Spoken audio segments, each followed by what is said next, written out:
Chapter 2662, Authentic or Fake, 2. He looked at Lan Weihu, who was beside him to gauge her response to the situation. Her face was visibly pale as well, it seemed like she was surprised by the place as well. Don't be afraid, I will protect you. He held Lan Weihu's little hand as he spoke. Lan Weihu bit her lip and looked at him with tears rolling in her eyes. Will you dislike me after seeing all that my family has done? No, it has nothing to do with you. Yan Chen rubbed her hair and assured her. Lan Weihu leaned into his arms and spoke softly, I am still terrified. What are you afraid of?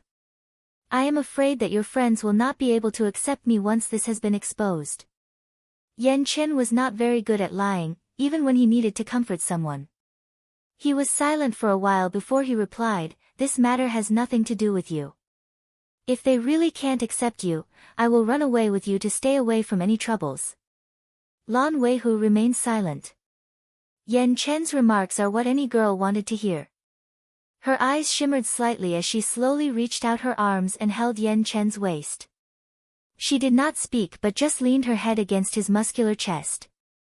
Having her so close to him, Yan Chen could not help but sniff her familiar scent.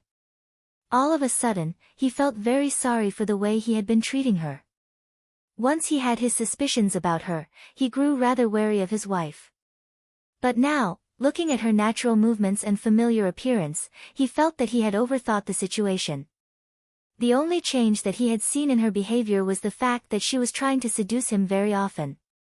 Nonetheless, could it be because she suddenly changed her mind and understood him better? The thought of this made him feel even more guilty.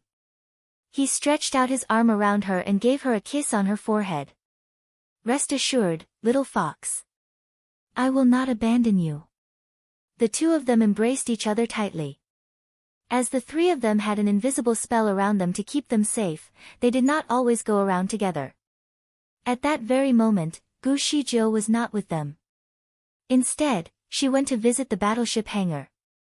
The security facilities there were the most advanced in the area with a variety of high-precision instruments. Gu Shizhou was not very sure if she could walk in undetected, so she asked Yan Chen to go to wander around somewhere safer first while she went in to investigate. Gu Zijia's spells had worked wonders for the three of them so far. They had met with several patrol staff along the way, and no one had noticed them. As an added safety measure, Gu Shizhou managed to get the three of them changed into the uniform worn by the Blue Fox people. Therefore, even if they were discovered, they could blend themselves with the Blue Fox people and wait for an opportunity to escape. Yan Chen was still hugging Lan Weihu tightly in his arm. He felt a warm feeling in his heart that he had denied himself from feeling for some time. He suddenly thought that he had been somewhat cruel to her for rejecting her so many times in the past. He paused for a moment, and then whispered in her ear, when we go back, let's stay together again. Lan Weihu's eyes brightened, knowing what he meant at once. Her pretty face turned red, and she nodded. Okay. Her blushing cheeks were like red apples, which made her look very cute. Yan Chen's heart jumped at the sight of it, and he kissed her cheek gently. Little fox, I. Before he finished his sentence, he suddenly couldn't continue speaking. He saw a beautiful woman standing in the distance with a long, neat hair that was tied behind her head with a ribbon. She was wearing a light blue large robe but looked a little weak and pale. Only the space in between her eyebrows was bright red. This was the woman who looked exactly like Lan Weihu. At this very moment, she was leaning against a pillar, and her eyes were looking in Yan Chen's direction. It was rather direct, which made him feel that she could see them. The man's heart rate was already slightly elevated earlier, but right now, it was racing uncontrollably. Subconsciously, he let go of Lan Weihu and walked toward the woman. Lan Weihu grabbed his sleeve and sent a directed audio to him. Yan Chen, this woman and I look alike. Chapter 2663, Authentic or Fake, 3. The two women certainly looked very similar. However, Yan Chen was confident that they looked more similar the last time he met her. Lan Weihu was always cheerful and lively. Although she was not plump, she had a round chubby face. It was adorable and always enticed people to hug her. However, the woman in front of him was rather skinny and no longer had the cute chubby face that he knew Lan Weihu to have. Her black and bright round eyes had also curved slightly upward. Furthermore, her pupils were now black and purple, so when she looked at people, it was like a whirlpool that could suck them into her eyes. Her temperament was also very gloomy, which made it seem like she was not of this world. Yan Chen looked at the little fox beside him, then looked at the woman again. In fact, the two of them were very different once he had a more thorough look. The woman did not look like little fox anymore. However, when he saw her, his heart still seemed to be attracted by something. He felt a pain in his chest. When the soldiers of the Blue Fox planet passed her, they would salute her and greet her. Royal Highness Princess. She always ignored them, which made her seem cold and indifferent. Brother Yan Chen, is she the princess of these bad guys? I didn't expect her to look like me, Lan Weihu commented. Maybe she is. Yan Chen whispered in response while his eyes were still focused on the woman. Lan Weihu was unhappy with his responses to her and tugged his sleeve. Brother Yan Chen, are you fascinated by her? Yan Chen was stunned by her question and quickly turned to look at her. He noticed her familiar jealous expression at once. It was very accurate to how Lan Weihu used to express her jealousy in the past. Yan Chen shook his head slightly at the sight of it. No matter how good people were at disguising themselves, it was impossible to have the same habitual movements that were so consistent. He was sure that the little fox beside him was the authentic one. Perhaps, that woman, the princess of these outsiders, entangled with him at the time because she wanted to pretend to be little fox in order to sneak into Tianju Hall. Fortunately, he could distinguish them at the time. He did not want to make little fox jealous anymore, so he stopped looking at the princess and comforted Lan Weihu by rubbing her head. It is impossible. Stupid, I only have you in my heart. How can I be fascinated by other women? I was watching her because she looks like you. Lan Weihu snorted and revealed the dimples on her cheek. Okay, this is acceptable to me. She snuggled in Yan Chen's arm and looked at the woman with eyes full of smug. Princess, how are you able to stand in the wind? A man walked out of a room with a cloak in his hand. He walked over to the woman and put the coat on her shoulder. The woman did not move and let him tie the cloak for her. When Lan Weihu saw this man, she immediately went stiff. She hid behind Yan Chen and did not even dare to breathe too hard. Yan Chen also stared at the man. The man wore a simple short robe and a pair of trousers. His eyes were bright, and he carried a rather calm temperament. From his appearance, he seemed to be someone in the military that also carried a noble status. He was also a very handsome man. Who was this man? He could not be an ordinary sergeant seeing that he was allowed to be so close to the princess. However, he had not worn his military uniform, so Yan Chen could not tell his actual status. He could only infer that the man had a high rank. Let's go. I will take you around.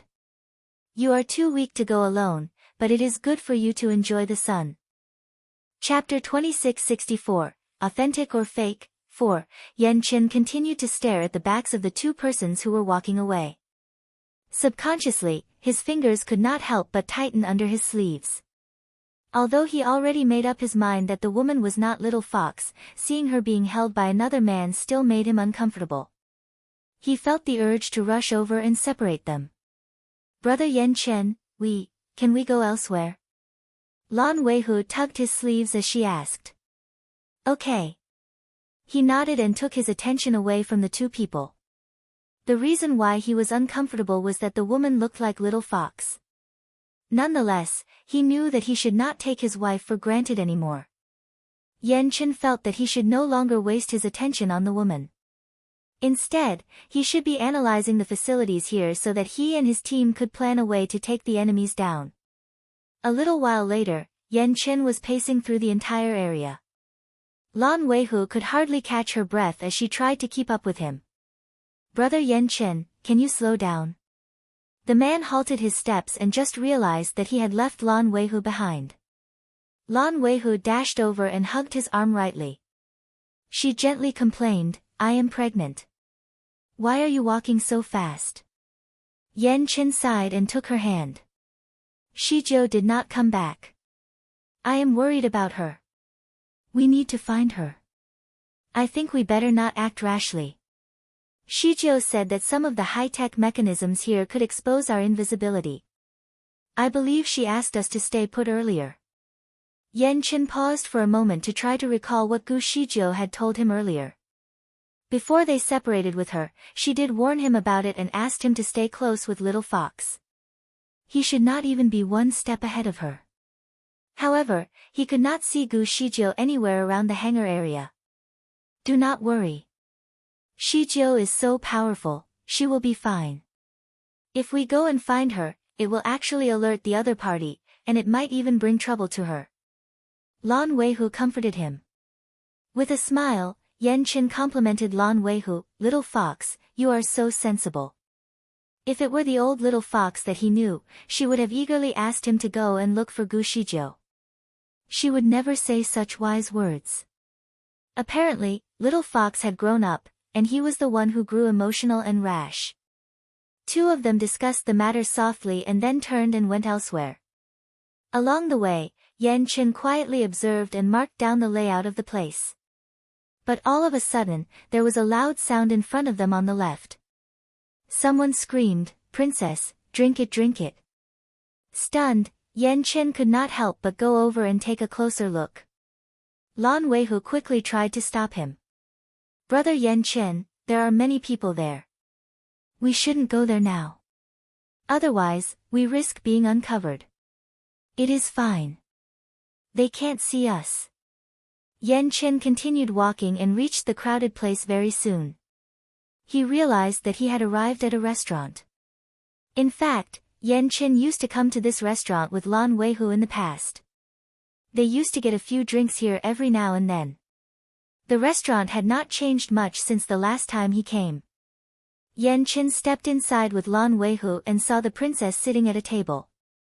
She was sitting at a table with 7 or 8 other officers, along with a man who was seated beside him. The group was having a drink there and playing a drinking game. Apparently, the princess lost the most recent round. According to the rules of the game, the loser would drink. Hence, that explained why he heard the loud noises urging the princess to drink. Someone also shouted, "If the princess does not want to drink, she can sing a song for us instead." The princess did not speak. Instead, she raised her hand and gulped down the wine in her glass. Seconds after, she slammed the glass on the table and extended her slim hand to the group. Pour me another glass. Chapter 2665, Were they trying to get her drunk? The princess is so sporting. Those men raised their thumbs at her in acknowledgement. The people who often carried a knife and were exposed continuously to blood generally had strong and imposing characters. They also admired down-to-earth and straightforward people. Initially, they thought that the princess was a snobbish person. Furthermore, to them, besides her status as princess, there did not seem to be anything special about her. Hence, they never looked up to her before until now. Feeling more at ease with her, the group grew livelier throughout the game. Meanwhile, Yan Chen squinted his eyes and followed the princess' every move. Even with Lan Weihu tugging at his sleeve the entire time, it failed to grab his attention back to her. 15. 20. 7 to 8 pairs of palms continued to change their gestures from time to time to play the game. It was the most basic game that one could play with their hands. Being the only female playing the game, the princess' delicate palms clearly stood out among the muscular hands of the men. Even though Yan Chen was distracted by the princess, after some time, he seemed to find the game somewhat familiar to him. Moments later, his heart suddenly shook as he remembered why he felt that way. In the past, when Gu Shizhou first entered Tianju Hall and became good friends with Little Fox and Qianlingyu, she used to teach Little Fox this game. Little Fox tried to explain the game to him once, but they ended up playing other drinking games instead. It had been more than 200 years ago since that day. If not for Yan Chen's good memory, he probably would never have been able to recall it. But who taught them this game? Did all the people from the Blue Fox planet would know how to play it? Or was it explained to them by the princess? Yan Chen analyzed the win rate of the princess and noticed that she had lost twice in the space of just a few rounds. Following the rules, she dried up 2 glasses of wine without any hesitation. Her pale but pretty face was turning rosy, but her eyes started to light up with some bright colors. Finally, Yan Chen turned to look at Lan Weihu, who was beside him. Little Fox was not good at drinking. In fact, every time she drank, she would only take a few sips and then pass the glass over to Yan Chen to finish it. Hence, it was getting clearer to Yan Chen that the woman he saw earlier was not Little Fox. After reaching this conclusion, Yan Chen was somewhat relieved but also a little disappointed. It did make much sense for him to watch a group of people drinking. Therefore, Yan Chen knew that he should leave the restaurant and continue to explore the base. Nonetheless, somehow, his feet were stuck to the ground. He did not want to go. When he saw the princess drinking, he had the subconscious urge to take away her cup. It seemed like she just recovered from a severe illness. Could she drink liquor like this? Yan Chen's gaze then turned to the guardian, who was next to the princess. The man always smiled faintly and swirled the glass of wine in his hand while watching the games unfold. It was only when the princess had drunk 7 or 8 glasses of wine did the guardian attempt to stop her. Princess, you should stop drinking now. You are not in good condition. The princess pushed his hand away. I have recovered. You don't have to be concerned about me. She downed another glass of wine then and there. Princess, you are so cool. Princess, I didn't expect you to be so sporting. I apologized for what I had said just now.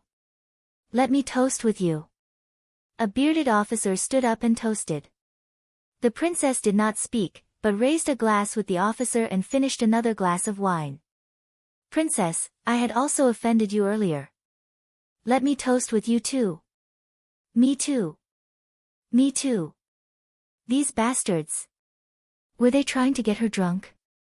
Yan Chen had clenched his fists so tightly that his fingertips had turned cold. Chapter 2666, Who are you? As Yan Chen continued to observe the princess, Lan Weihu sat obediently by his side. It was indeed a rare sight for her to be so calm and quiet. She had focused her attention on the prince's guardian and watched his every move. Meanwhile, the princess had not refused any of the toasts from the group. She gulped a mouthful of wine every time someone toasted with her, and in the blink of an eye, she had drunk around 5 or 6 glasses. Although her wine glass was of an average size of about 50 milliliters, a dozen glasses were enough to fill her belly. It was almost 700 milliliters of liquor. Even an ordinary man would have been half drunk by now. The princess' cheeks were red as apples, but her lips were pale. The guardian finally grasped her hand that was holding the glass and stopped her from taking another sip.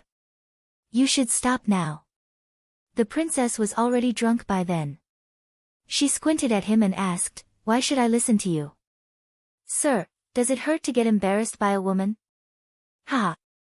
Sir, this beauty is more interesting when she is drunk. Sir, since you care about her so much, why don't you just marry her? If that were to happen, you would be considered royalty on the Blue Fox planet. Ha! Some officers started to tease them. The guardian did not seem too disturbed by what he heard. He calmly raised his eyebrows and smiled at the princess. Princess, are you interested in me? Do you want to marry me? The princess looked at him and was stunned by what he uttered. She responded rather indifferently, okay. She decided to stand up for a moment, but as she was too drunk, she tripped and fell into the arms of the guardian. That guardian managed to support her fall and quickly asked, Are you all right? The princess held his face and tilted her head while she looked at him. You are so handsome. The guardian was somewhat taken aback by her words. Thank you, princess. She continued to look at him confusedly and blinked a couple of times. Who are you?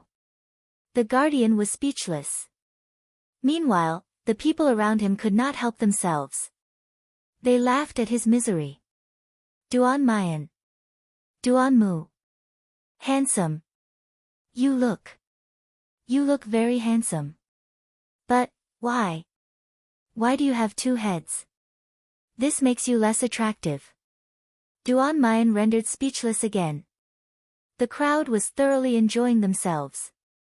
Everyone laughed again, and even Lan Weihu giggled at Duan Mayan's misfortune. She then turned to look at Yan Chen and was stunned. Yan Chen did not find the situation funny. On the contrary, his face was pale, and his eyes were still fixed on the princess. His lips trembled, little fox. Lan Weihu was rarely drunk, but she did get drunk before on certain occasions. Yan Chen had been married to her for so many years, so he had seen it several times. When she was drunk, she did not recognize people. The most common thing she did when that happened was to lay in his arms and hold his face. She would always ask him, "Who are you?" When she held his face, her little finger was always curled up. The drunk princess seemed to imitate this action flawlessly. Even the curled little finger and the expression of squinting her eyes were the same. Watching all this unfold made Yan Chen feel as though a bolt of lightning had struck him. He forgot where he was and shouted out loud in the heat of the moment. Unfortunately, he was not using his directed audio device. Although he was relatively far away, his voice was loud enough to alarm the group of people he was observing. Who was that? Who spoke earlier? There was no one else in the restaurant beside them. Naturally, the group paid close attention to the direction of the source of the sound, which was where Yan Chen was located. However, they did not see anything. Chapter 2667, Stealing the Target. Duan Mayan also looked over as well. While they were distracted, Yan Chen suddenly rushed forward and grabbed the prince's wrist. In a second, he had pulled her into his arms and out of Duan Mayan's grasps. Who's there? Gosh! Is this place haunted? Although everyone could not see Yan Chen, they were able to see that their princess was pulled away. Duan Mayan could not see Yan Chen, but he launched an attack toward her back. Given that Duan Mayan was obviously very skilled, Yan Chen's arm was badly hurt and felt as though it was broken. Despite the pain, he was still holding the princess tightly and did not let go. He knew that he could not use his spiritual power. Otherwise, he would be exposed. It would undoubtedly be a suicidal action because the officers had already taken out their guns. With him still invisible, they were afraid of accidentally injuring the princess, so they did not dare to shoot. Thinking on their feet, they decided to take out their infrared devices to try and locate their seemingly invisible target. Without any delay, Yan Chen carried the princess and ran away. He had forgotten about the Lan Weihu, who was initially with him. The group watched as their princess was rushed out the door with her feet definitely off the ground. All they could do was to yell while they chased after her. Moments after they emerged from the restaurant, there was a loud sound coming from the direction of the hangar. Huge flames were visible, and smoke could be seen rising into the air. The officers' facial expressions had changed. They knew the building that was on fire was the place where they kept all their warships. What happened? Before they could think of anything, a bright red firework rose from that direction, and a sharp alarm sound could be heard as well. To the people from the Blue Fox planet valued those warships as much as their own lives. The warships were their most advanced weapons. Naturally, they could afford to lose them. Therefore, they did not have time to chase the princess. Instead, they rushed toward the hangar at once. The entire base of the Blue Fox clan was in a state of chaos. All the soldiers were running around the building, trying to fix the situation. Meanwhile, Yan Chen was carrying the princess and running wildly. At that moment, his mind went completely blank. There was only one thought in his heart: he needed to rescue the princess and get her out of this place. Fortunately, even though he was clearly out of his mind, his natural instincts were to take cautious steps. Therefore, he naturally chose the route with the fewest people. In fact, he did not encounter any other soldiers on his way to the entrance to the clan. He had reached there very swiftly since there were no obstructions in his path. The base of the Blue Fox clan was difficult to enter but easy to exit. Therefore, it was not a challenging task for him to escape. A quarter of an hour later, he had already brought the princess into a vast jungle in the mountains. There were very few pedestrians in the area due to the large number of wild beasts that were present. Presently, a large number of wild rabbits were in the vicinity. Instinctively, Yan Chen looked for a quiet place where he could rest. Soon, he found himself standing still under a cliff and could only hear the sound of running water as well as the wind blowing through the treetops. Having finally escaped the frantic state that he was in, Yan Chen suddenly realized that he did not bring Lan Weihu out with him. He had left her in the base. Ow! The princess in his arms was dizzy due to the bumpy journey that they had. She vomited on him profusely. Yan Chen remained silent. He was actually obsessed with cleanliness, so his body was usually dust-free. At this moment, he had vomit all over him. The wine that the princess drank earlier, as well as some undigested food, dripped down his chest. The smell was unpleasant. Chapter 2668, he gave her a fatal blow. If someone else had vomited on him, Yan Chen would have thrown that person at least 800 miles away. However, it was her. Strangely, he did not feel uncomfortable at all. In fact, he only felt angry and distressed. Swiftly, he put her on the ground so that the dirt on his body would not get on her too. The princess was so drunk that she could hardly even stand straight. Yan Chen had to support her the entire time. He looked around and saw a big boulder next to them, so he helped her to sit on the rock momentarily. As she was not very conscious, he did not dare to let go of her. He could only hold her with one hand while he took off his dirty robe with his other hand. To his surprise, when the princess saw him undress, she was startled and struggled to get free from him. She blurted, "Don't. I'm pregnant, I cannot do." Yan Chen's body froze as he looked at her. "You. What are you talking about?" The princess curled up her body on the ground and looked at him. Her small mouth was slightly ajar. Her pitiful eyes made her look somewhat confused. "Brother Yan Chen, can we not?" It was such a familiar rejection for the man. Yan Chen's heart pounded in his chest. His fingers trembled as he quickly reached out to touch her face. Her skin was warm and delicate, but her cheekbones were a bit hard compared to before. This woman had clearly slimmed down a fair bit. The sense of familiarity made Yan Chen feel as though he was being stabbed in the chest. His voice was hoarse as he replied, "All right, little fox. We are not going to do anything. Little fox, you know I will never force you." The princess seemed to breathe a sigh of relief. She pouted her small mouth and exhaled. Then, she closed her eyes and raised her eyebrows at him. I am not feeling well." This was another familiar statement to Yan Chen. Although she did look slightly different, her actions in her semi-conscious state were generally the same as Lan Weihu that he knew and loved. Yan Chen threw away his dirty robe and patted her shoulder to signal her to lean on him. "Little fox, don't be afraid." She vomited on him once more. Yan Chen was stunned. This time, he did not rush to change his clothes but bent over and grabbed her. One of his hands was pressing on her acupuncture point while the other was patting her back to help her to throw up. This method of inducing vomiting proved to be highly effective. She vomited several times in a row until she could not even straighten her waist. Unfortunately, most of her vomit was on Yan Chen's body. Finally, she stopped vomiting. Yan Chen took a blanket from his storage space and laid it on the big boulder next to them. He laid her on it and covered her up to keep her warm. He wiped her mouth and cleaned her up slightly before changing his clothes again.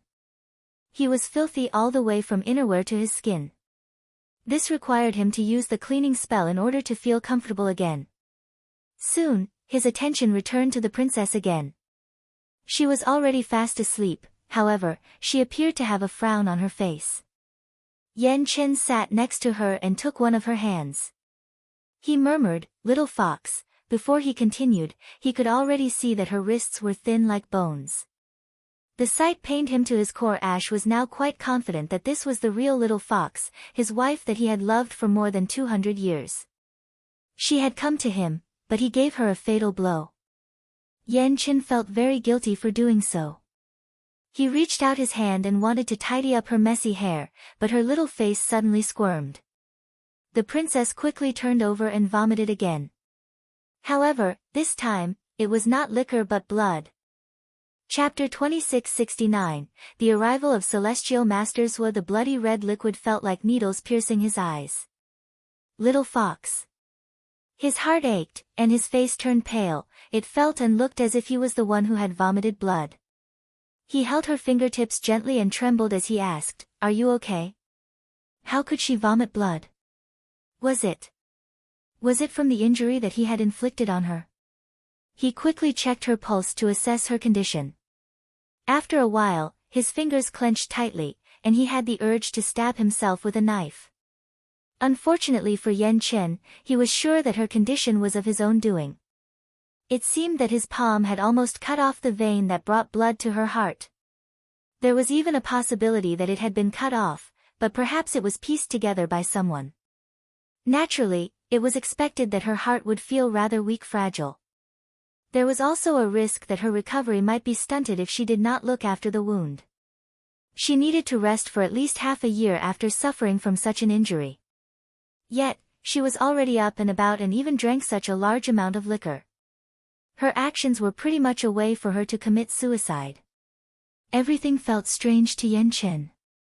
He vividly recalled the day that he had launched his attack toward Lan Weihu. Due to his overprotectiveness of Lan Weihu, he was angry that the enemy had used a clone of her against him. Nonetheless, even though he handed a powerful attack on her, subconsciously, he did not really want to take her life. He clearly remembered that he controlled the power of his attack, which was why he was rather confused at how fatal it appeared to be at the moment. Suddenly, Yan Chen recalled the conversation that he had with Lan Weihu when they had bumped into each other. She had told him that she had been tortured for nearly a month before she escaped. Perhaps, she was already weak at the time, which was why she was hurt so badly by him. Yan Chen felt a sense of remorse for his action. He could not help but raise his hand to hold her in his arms. He held her tightly and spoke in a hoarse voice. "Little fox, I am sorry." Lan Weihu's face was ashen. Nonetheless, after she vomited some blood, she opened her eyes slightly. She wheezed for a moment before she turned her attention to Yan Chen and asked him, "Who are you?" Yan Chen was speechless. He took a light breath before he introduced himself, helplessly, "I am Yan Chen." "Yan Chen?" Lan Weihu whispered in a flat tone. It seemed to be emotionless. "Which Yan Chen?" Yan Chen remained silent for a moment. He looked at her crystal-clear eyes and continued, "Your husband, Yan Chen." Lan Weihu tilted her head and slightly and pouted. She seemed very confused. "My husband? He does not want me anymore." Yan Chen was stunned by her reply. He held her hand again and continued, "Little fox, I have never not wanted you. I just mistook you for the wrong person.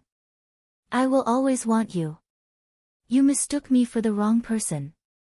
Lan Weihu still murmured and somehow still looked confused. "But how can he not recognize me? He is my husband, who has been with me for more than 200 years. He often said that even if I peeled my skin off, he would recognize my bones. I obviously have not changed. Furthermore, not only did he recognize me, he even attacked me. He does not want me anymore." She seemed to fall into a nightmare midway through the conversation and continued mumbling. All her words were like knives stabbing through his heart. The pain from each sentence felt worse than the last. "He is a bastard. Little fox, I am sorry. I didn't like to do that kind of thing, but he likes to do it. I know that he was unhappy because I did not enjoy being intimate. I am also trying to overcome this psychological obstacle. I almost succeeded. But I have a baby. I cannot do it when I am pregnant. It is not my intention to push him away, but somehow he left me. He did not even sleep in the same room as me. He was cold to me and didn't care about me. I am very sad." Yan Chen closed his eyes and whispered, "Little fox, I was not angry at you. I was not being cold to you. I was just afraid that I could not control myself. I did not want you to hate me, so I tried to stay away from you to free myself of any urges. I didn't expect you to misunderstand. Lan Weihu still had her eyes closed. It really looked as though she was having a nightmare. Chapter 2670, The Arrival of Celestial Master Zhua, 2. With her eyes closed, Lan Weihu continued, he went out with his men in search of food. I was worried about him, so I tailed them. I wanted to help but ended up being captured. They took me into a ship and tied to a pillar. They made fun of me and even insulted me. Then, I saw him by the window. He passed by the ship, so I quickly cried out loudly, hoping that he would hear me. I wanted to get his attention, but he never looked my way. Yan Chen listened quietly, but his heart ached with her every word. He knew that she was recalling the incident of the day she was taken away. He had heard her calling out to him, and he went looking for her, which led him all the way to the fake Lan Weihu, who he had brought back instead. They almost raped me that day. I just wanted to die. But suddenly, they stopped harassing me and took me to the base of the Blue Fox family. They told me that we used to be people of the same race, about 10,000 years ago. They told me to help my own kind by spilling the secrets to opening Tianju Hall's wizardry barrier. I refused, so they sent me into a pitch-black ice cellar. Yan Chen felt terrible. He knew how much she was scared of the cold and the dark. Those bastards seemed to have noticed her weaknesses. She must have been so scared while being held captive, all alone in the dark. The ice cellar was so dark and so cold. I tried to meditate to keep the cold away, but my thin clothes were not very helpful. I was frozen in fear, but I could not cry, for all my tears would become icicles and hurt my eyes even more. In the ice cellar, there were also needles that they would use to poke at me every few hours. Lan Weihu subconsciously curled her body into a ball. She was once again trapped in her darkest and coldest days. Those bastards! Tears were rolling in Yan Chen's eyes. They would send someone into my cell every day to ask if I was ready to surrender. I refused to become one of them. I am a disciple of Tianju Hall. I shall never surrender. I shall never betray my friends. I endured the pain, hoping that one day Yan Chen would come and save me. I thought that he would not give up on me. I was sure that he would come. I am sorry. For the entire time that Lan Weihu was held captive, he was out spending time with the fake Lan Weihu. He treated her with care and gentleness. Never had he thought that the woman that he truly loved was actually trapped, waiting for him to save her from a living hell. They kept persuading me. They said if Yan Chen knew that I was the same as them, he would no longer look at me the same way. The people of Tianju Hall would no longer accept me. Yet, they were the only ones who could ensure my survival. I wanted to go back because I knew Yan Chen would never abandon me. He would not abandon me because of something I did not do.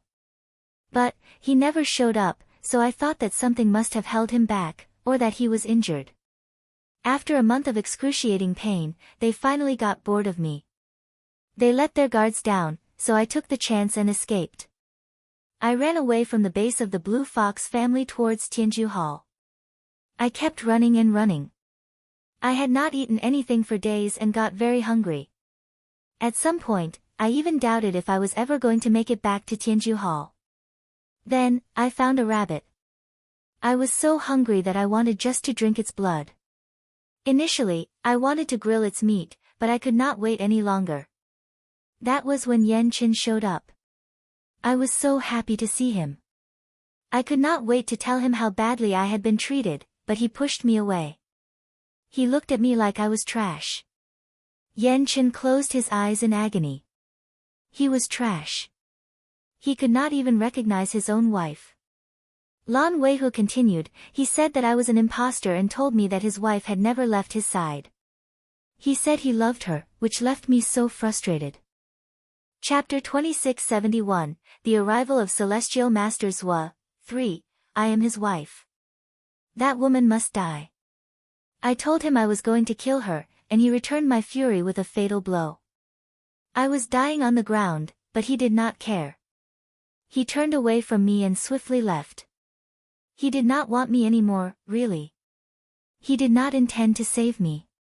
I had just escaped from a living hell, yet he chose to attack me and send me back there. Feeling guilty, Yan Chen hugged her tightly, with tears dripping on her forehead. I am sorry. He is a bastard. He is a useless piece of junk. He found another woman and no longer wanted me around, Lan Weihu murmured. No, it has always been you. There is no one else.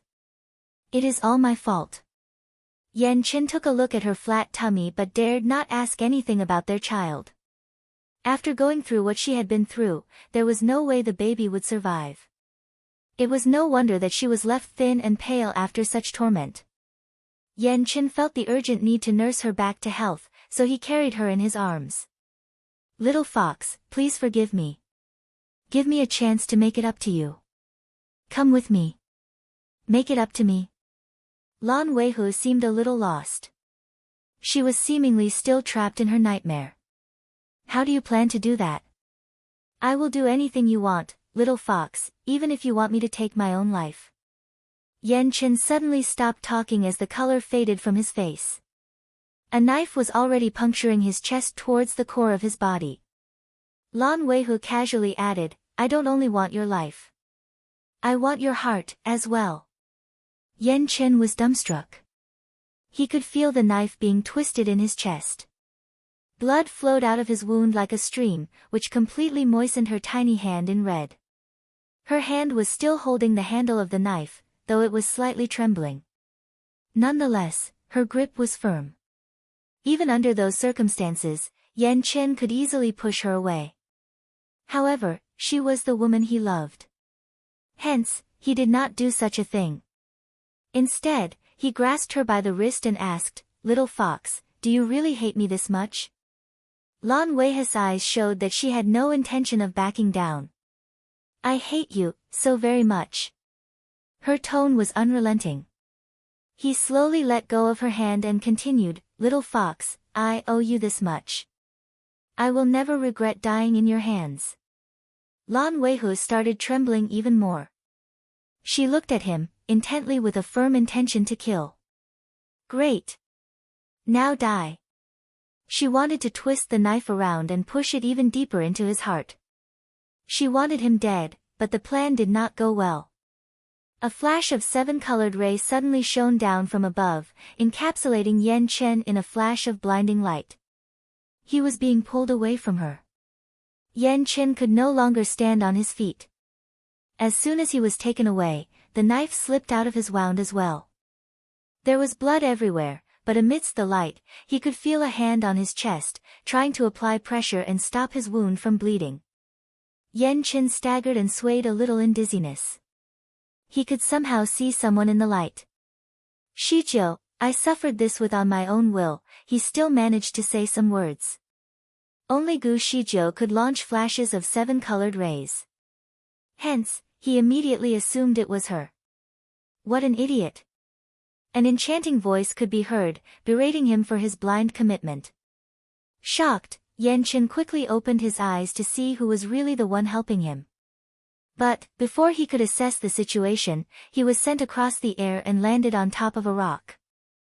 Chapter 2672, The Return of Celestial Master Zui was not entirely comfortable on the rock, and his wound was not any better either. However, Yan Chen could not care less about the physical discomfort he was experiencing. All he wanted to do was to see who was really there in front of him earlier. More accurately speaking, there were two people. There was a man, along with a child. The man was covered in purple elegance, complemented by a loosely tied, straight hairdo that was secured by a hairband. The embellishment of a fox-eye stone on the hairband completely resonated with his gracefulness. Yan Chen did not want to look at the man anymore, for he was already thrown into comparative obscurity by the man's ethereal qualities.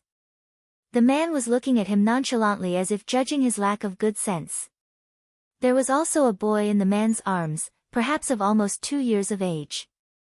His bright, watery eyes and little red lips were adorable. The boy was covered in a snowy white robe, looking as exquisite as ever. The boy was also looking at Yan Chen, the same way as the man, both judging him for what he had done. However, the boy seemed relieved upon seeing that Yan Chen was still alive. He patted his own chest as a sign of relief and said, "Luckily, we made it. Father, save him. Don't let him die." Yan Chen still could not quite get a grasp of what was happening. Dumbstruck, he said in an almost inaudible utterance, "Celestial. Celestial. Celestial Masters wa." The man was Fuyi. The man, who was known to be long gone and immortalized, was looking alive and well in front of him. Yan Chen thought that he must be dead. Perhaps, that would make more sense. What surprised him, even more, was the fact that the once arrogant Celestial Master's was now holding a boy in his arms, so closely and securely. The man never let anyone get too close to him, nor would he allow anyone to touch him. "It is me.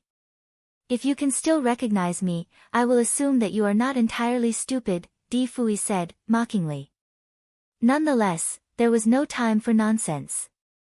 Yan Chen's clothes were ripped away by a sudden, unseen force, thus revealing the bloody wound underneath it.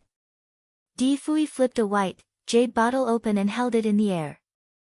The bottle then slanted a little to pour some liquid right on the wound. Yan Chen quivered for a moment as it was too painful for him to handle. The liquid medicine burned and tingled his open wound as if it were the strongest kind of alcohol. His complexion went wrinkly and pallid abruptly. Sweat broke out on his forehead, clearly showing that he was miserable. "Is it painful?" Fuyi casually asked. Yan Chen wanted him to try the same sensation, so he knew how dumb the question was. Many complaints arose in his head, but he dared not say a word. Celestial Master's was known to be a fussy man, and Yan Chen was not ready to pay the price for what he had to say. He answered him honestly, "Yes, it is painful." "This is the price of your stupidity," Fuyi commented. Yan Chen decided not to say anything more. Hao saw Yan Chen's pale complexion and could not help but sympathize with him. "Your wife is obviously under the influence of someone else's control. How could you stay so still and let her stab you like that? That was absolutely unwise." Hao still spoke with the voice of a child, making him even more adorable to the public. Yan Chen looked at him admirably. The boy even talked with the same condescending tone as his father. He could not help but wonder if Gu Shijiu knew about the boy. Many questions were beginning to dawn on him. However, he quickly turned his attention back to Lan Weihu, who was now struggling to sit up. She was still the one he cared about the most. Chapter 2673, The Return of Celestial Masters 2. After a moment, Lan Weihu decided to sit still and did not move an inch. It looked like her bodily movements had been restricted by a locking spell. Luckily, she seemed unharmed. In that brief moment, Yan Chen finally had the time to realize the severity of his wound. Lan Weihu's knife had almost cut his heart open. Any ordinary mortal would have already been long gone by now. Fortunately, his level 10 spiritual power was the life support that he needed. If Lan Weihu had driven the knife any deeper, nothing would be able to save his life. His wound needed immediate medical attention. There was no time to lose. Fuyi had to leave Lan Weihu aside and assist Yan Chen with his injuries first.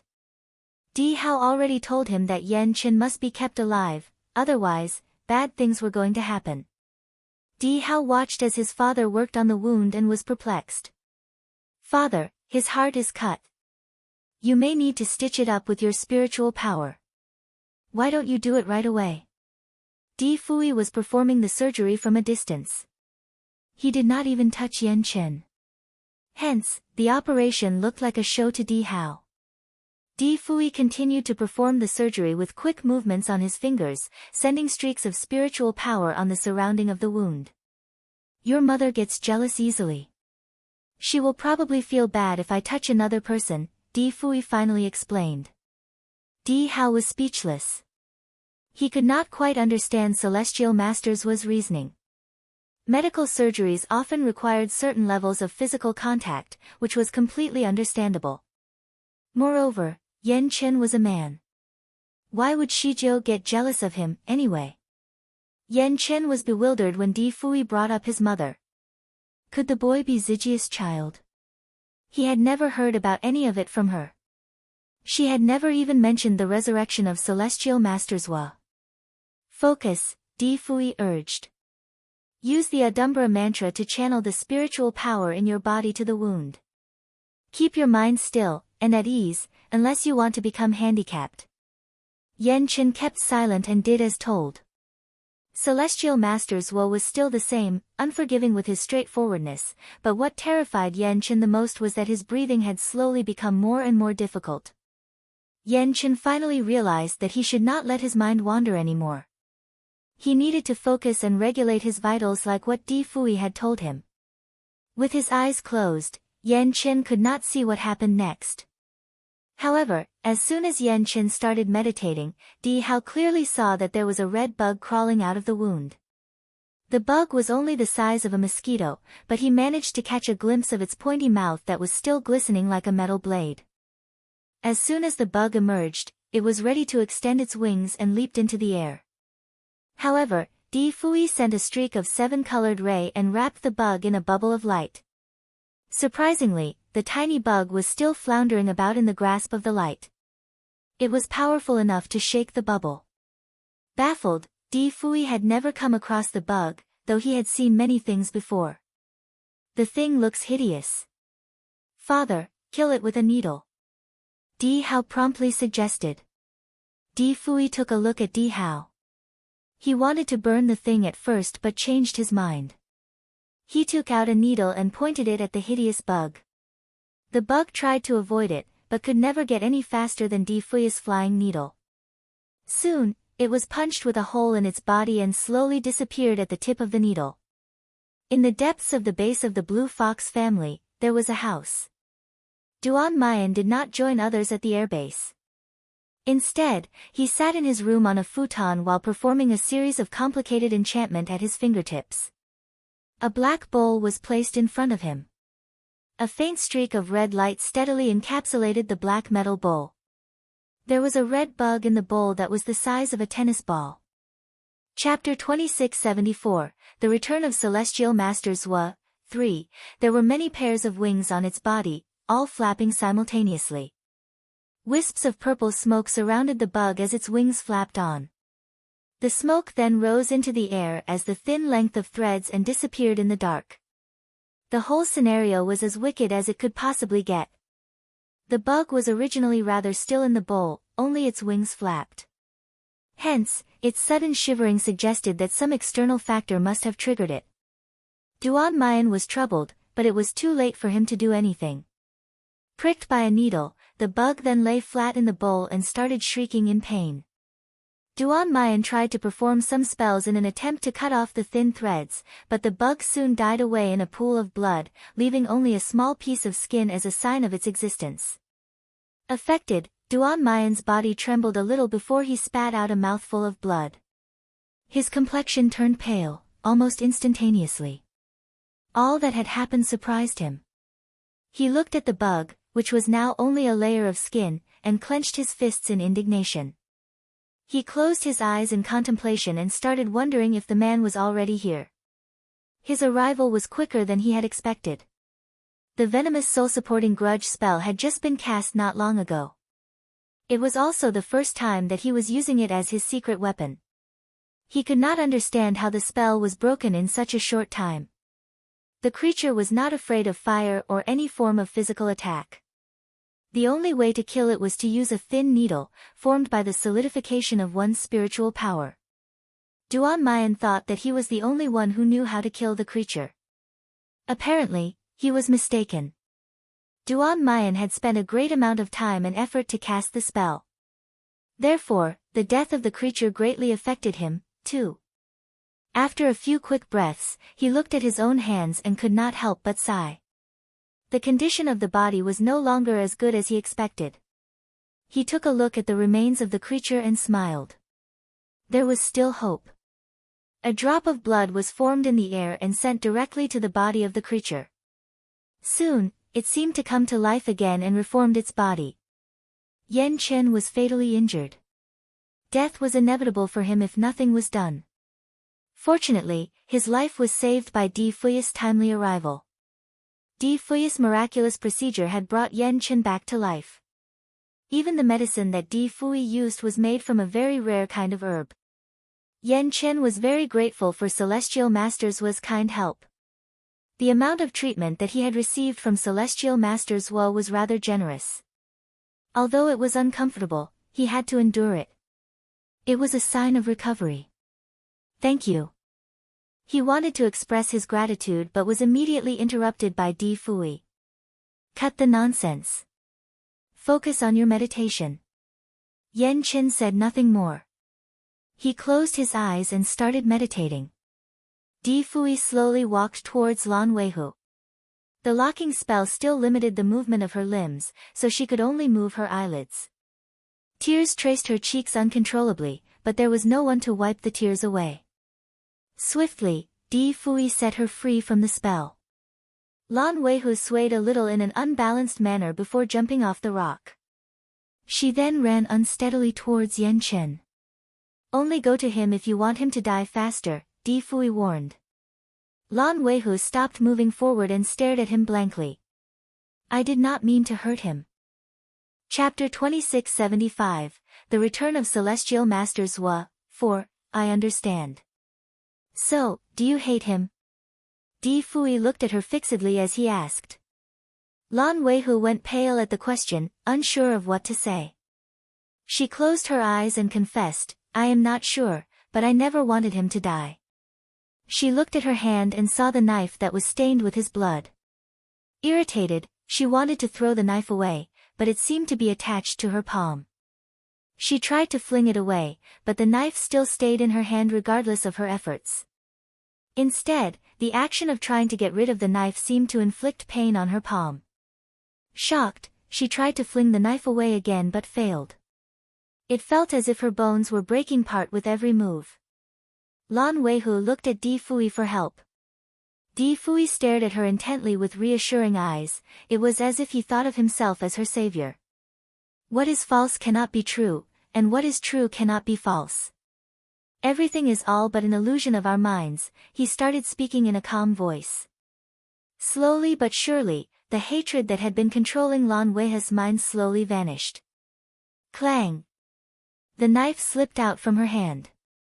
Feeling weak, Lan Weihu sat on the ground to catch her breath. Di Fuyi propelled another streak of light to enclose Lan Weihu in a bubble. The temperature suddenly dropped drastically, making her feel as if she had just been placed in a pool of cold water. Shivering, Lan Weihu could not help but look to Di Fuyi for an explanation. However, she realized that he was no longer focused on her condition. Instead, his attention had been diverted to the knife on the ground, which he reached out to with his hand. It had a bronze, golden texture on its blade, engraved with figures that were made from red strands being twisted together, like many tiny bugs crawling together in a mass. The evil feature was extremely unpleasant to look at. Di Fuyi wanted the knife to be destroyed but changed his mind due to little Di Hao's request. Father, I want it. Di Hao reached out his hand and asked for the knife. Little one, you are only a child, so you should not be carrying this lethal weapon, a faint voice could be heard nearby. Lan Weihu thought that they were the only two persons present, so she was surprised by the third voice. She turned around and saw two creatures standing by the tree, a mussel of rosy pink shells and a beast with a smooth, shiny coat. Astonished, she could not help but wonder. Were they the mussel and Lu Wu? Their physical appearance had changed so much. The mussel opened its shells, revealing a handsome young man of 12 to 13 years of age whom she had never met. Concerned, the young man was still watching Di Hao. He was the one who told Di Hao not to keep the knife. Di Hao took a quick glance at him but did not appreciate his advice. Father, may I have a look at the knife? He asked Di Fuyi. Di Fuyi was quite puzzled. Ever since they parted ways with Gu Shijiu in the Shura world, the boy had been so impatient about leaving the place. He kept urging Di Fuyi but never said why.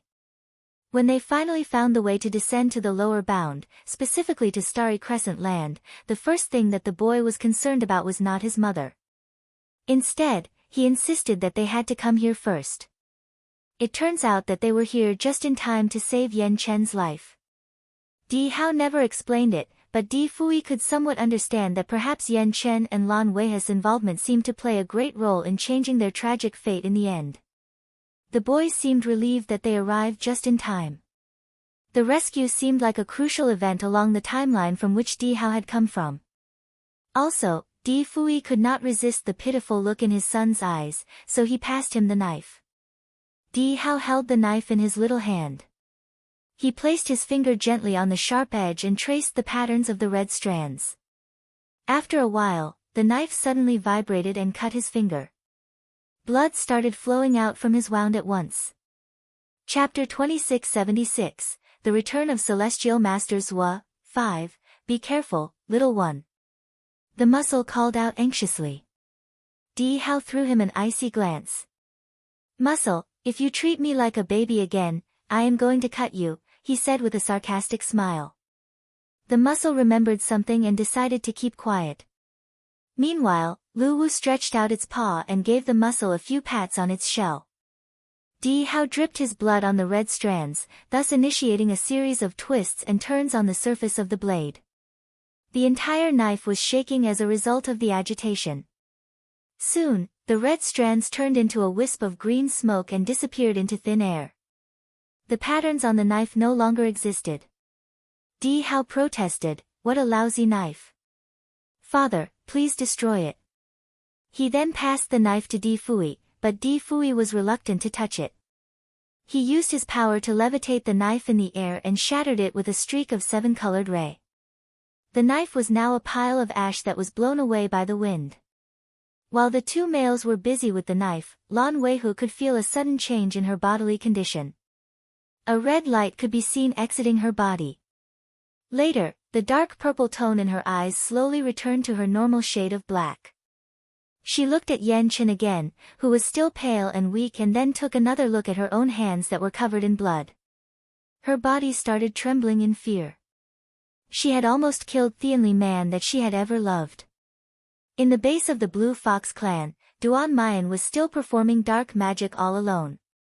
He could feel a sudden tingle on his fingertip, which was a sign that something might be going wrong. Soon enough, the dark magic that he was manipulating suddenly withered away and disappeared entirely. Duan Mayan was shocked by what he witnessed. Frustrated, he stood and kept the bowl away in his sleeve. Swiftly, he walked out of the room. Although he found it hard to believe, the man was really here, much earlier than he had thought. Apparently, that man had also ruined a very crucial part of his plan. He needed to do something to change it. The hangar in the Blue Fox clan was still in complete chaos. There was a medium-sized battleship flying very close to the ground and shooting out streaks of laser beams almost everywhere. The soldiers of the Blue Fox planet all wanted to destroy the battleship that had gone rogue, so they ran towards other ships, hoping to board them and fight back by all means. However, the battleship never stopped firing at them. Every shot was accurate and aimed to kill. In fact, some shots were able to take the lives of up to 5 soldiers at once due to their close proximity. None of them were able to board a ship in time. Furthermore, the weapons that they had with them could not do any significant damage to the ship. Guan Yening watched helplessly as the death toll of his men continued to rise. Moreover, his battleships were severely damaged by the one that had gone out of control. He suspected that it would take at least 1 to 2 months to get them repaired. Nonetheless, what bothered him the most was the death of his men. The soldiers who stayed behind in the base were some of his best. Now, almost all of them were dead. If they insisted on running towards the existing battleships on the ground, only death awaited them. Guan Yening had to call for their withdrawal, even though he was reluctant to lose his battleships. Swiftly, the men decided to look for cover. However, the battleship was still shooting at the soldiers who were running for their lives in hopes that they could outrun it. In the turmoil and chaos of war, Guan Yening heard a buzzing sound from the other end of the airbase. Baffled, he turned around and saw a gigantic, disc-like structure slowly rising into the air. Guan Yening was surprised. It was the general's battleship. As the highest security guarded it, only the general would be granted entry. Since the ship was already rising into the air, the general must have boarded his battleship and was ready to join the battle. Unsurprisingly, the general's battleship was powerful enough to destroy any other ships that the people from the Blue Fox planet possessed. The people hoped that the general's ship would be able to turn the situation around in their favor. As expected, the ship rose into the air and released a streak of blinding blue light at the battleship in the air. In an instant, the battleship was turned into a giant ball of fire. Chapter 2677, Die Fuyes Past, Great. Yes. Ha! That was awesome. Many cheered for the perfect comeback. They knew the power of the general's ship. Nothing could stop it. Furthermore, under the extreme heat, they expected that the intruder would be burnt along with the ship. However, Guan Yening was still worried, for he had witnessed Gu Zijia's kung fu before. If she was the one who maneuvered the battleship, he knew that she would survive because of her ability to teleport. Understanding Gu Zijia's abilities and seeing that none of his men was able to approach the battleships alive, he activated a special mechanism that would prevent entry into all the other available ships. In doing so, all the ships would be shut down so no one would be able to fly them or fire their weapons. While the others were watching the burning warplane, Guan Yening surveyed his other ships to check on their status. It seemed that none of them were triggered. This made him suspect that the person operating the battleship could be someone else. It was either that or Gu Shijiu had hidden somewhere. Where could she possibly be? The Lord was known to appear and disappear mysteriously. This troubled Guan Yening greatly, as there was no way he could predict her next move. The entire troop only had one enemy, and yet, she was capable of turning the entire group of highly trained soldiers into a mess.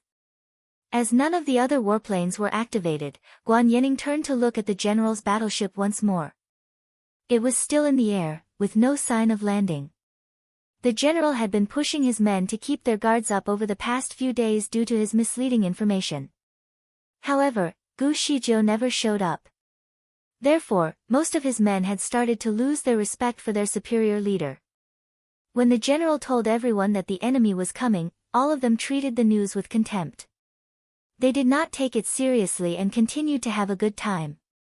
To their utter surprise, the enemy showed up for real this time, and she had taken many lives. Guan Yening thought that the general must be holding the ship in the air because he was worried that the Lord might still be alive. Perhaps, he wanted to take her down once and for all. Guan Yening wished to understand the situation, so he pressed a shiny device on his wrist to talk to the general, but the general never picked up his call. What was going on? Everything could happen in an instant during a war, so the general and his military officers should always be connected. The general once told him that they should always keep open communication unless they were busy commanding for their ship's attack. Since the general's battleship was stationary in the air, there was no reason why he would not pick up the call. Therefore, Guan Yening began to panic and focused his attention on the battleship. A sudden realization struck him. Could the battleship have fallen into the control of the beautiful lord? Gu Shijiu had indeed left the battleship right before it was blown into bits. She witnessed the strength of the main battleship, so the thought of seizing control of the ship struck her interest. She wanted to blow up the entire base. Therefore, she went into the battleship right using her teleportation ability.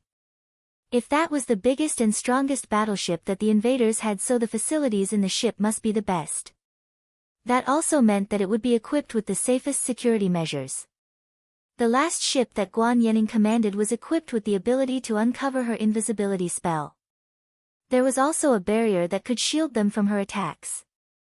She believed that the same facilities available on the general's ship, access that it would be multiple times stronger. Gu Shijiu was also prepared for the possibility that she might not be able to enter the ship due to some protective barrier that might be in place.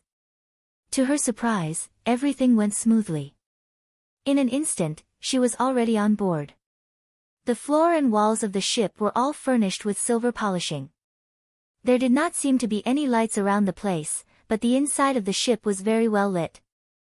Chapter 2678, D. Fetus Past, 2, Gu Shizhou entered one of the rooms in the battleship. While she expected to see walls encased with advanced technology, the place turned out to look more like a home. There was a table, a chair, and even a bed. Also, a black-inked painting was loosely hung on the wall, illustrating the ethereal beauty of a vast, starlit sky.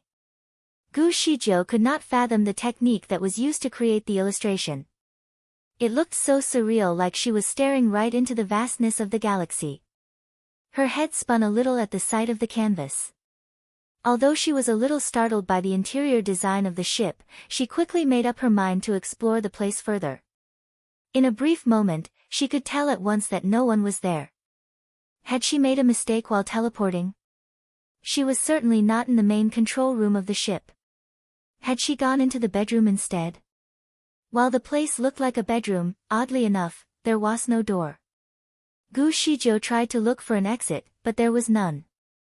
Troubled, she decided to use her teleportation ability again. Bang! She did not manage to get out of the room. Instead, she bumped straight into a wall. Fortunately, the wall was not very hard.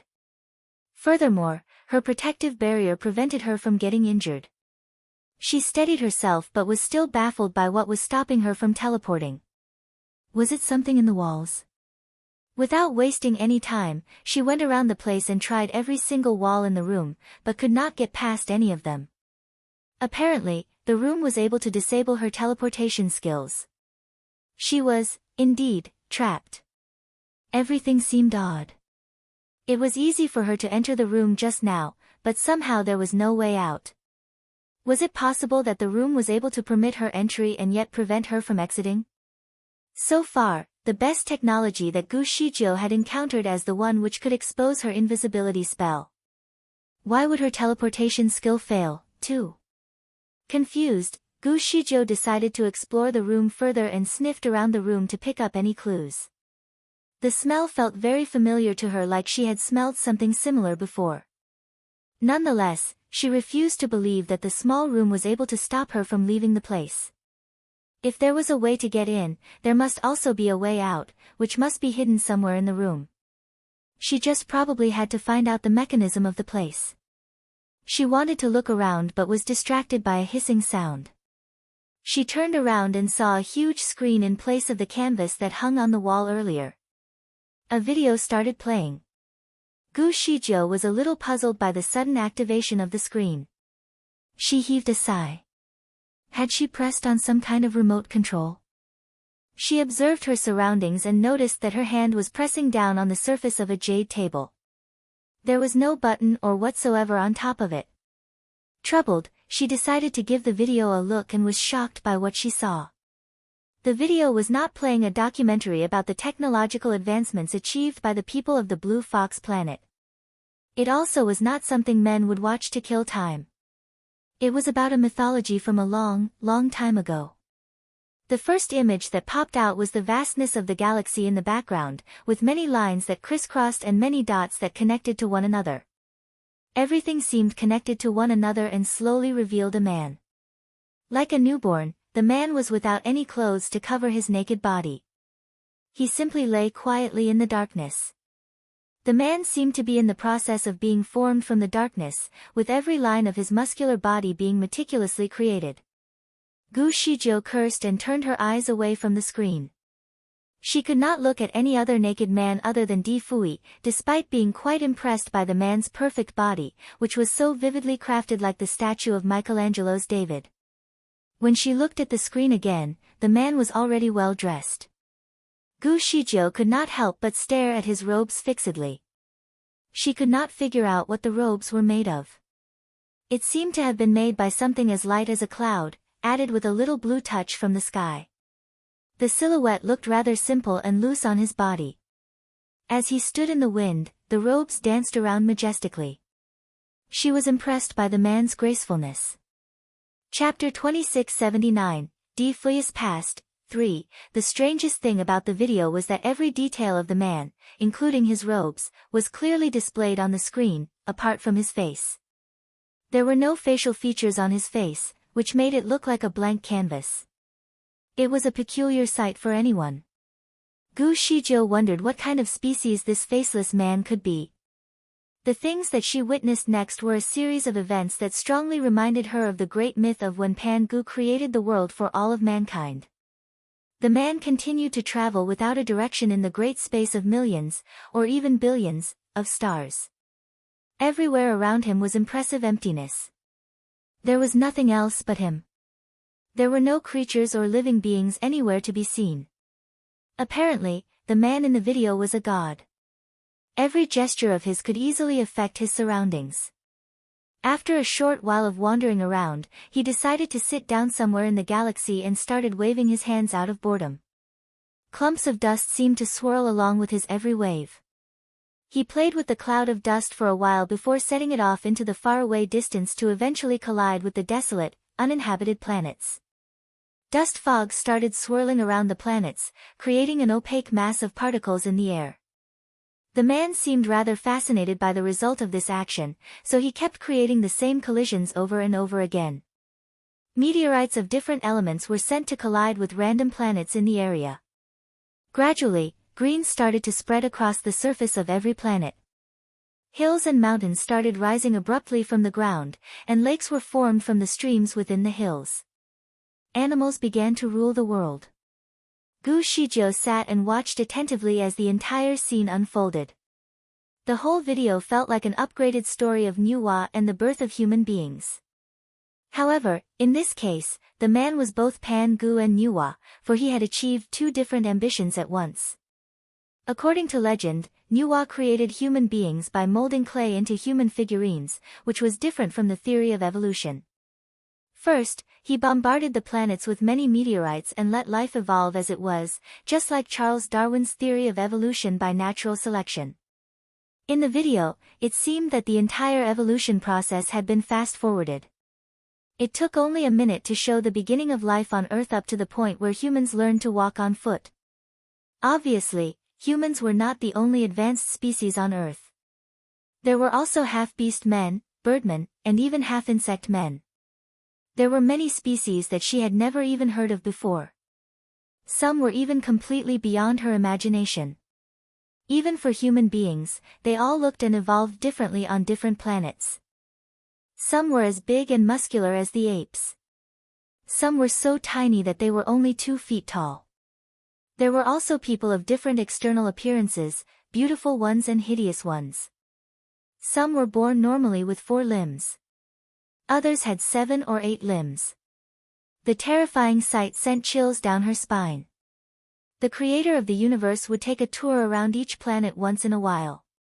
If he found any species to be unfavorable to his liking, an apocalypse would be dawned on the world to wipe out the entire species so that he could restart with another round of evolution. Gu Shizhou continued to stare at the divine force that created the universe and started thinking if this version of the story belonged to the creator of the Blue Fox planet. The contents seemed to suggest that the creator of the universe was savagely violent. Anything that he disliked would be immediately abolished on a catastrophic scale, whether by flooding, fire, or lightning. Lives never mattered to him, as he continued to manipulate the destinies of the living creatures on each planet as he pleased. She stared at the creator and found him to be a little familiar, but she could recall when and where they met. Soon, the creator seemed to have become bored with the stupidity of the creatures that he had created, and he seemed to have grown tired of managing the lives on each planet. So, he started performing a spell amid a cloud of stardust. Slowly, a man's figure could be seen forming under his spell. Gu Shizhou gasped in astonishment, for she could not believe her eyes. The man was Fuyi. But how could it be possible? Why would Fuyi be in a documentary from the Blue Fox planet? Chapter 2680, Fuyu's Past. 4. Gu Shizhou had doubts in her mind about the accuracy of the video from the very beginning. She was actually not too focused on it until Fuyi entered the fray. It had only been a month since they parted ways, but it felt like an eternity. She missed him dearly. It was beyond her expectation to see him again so soon, though only on a screen.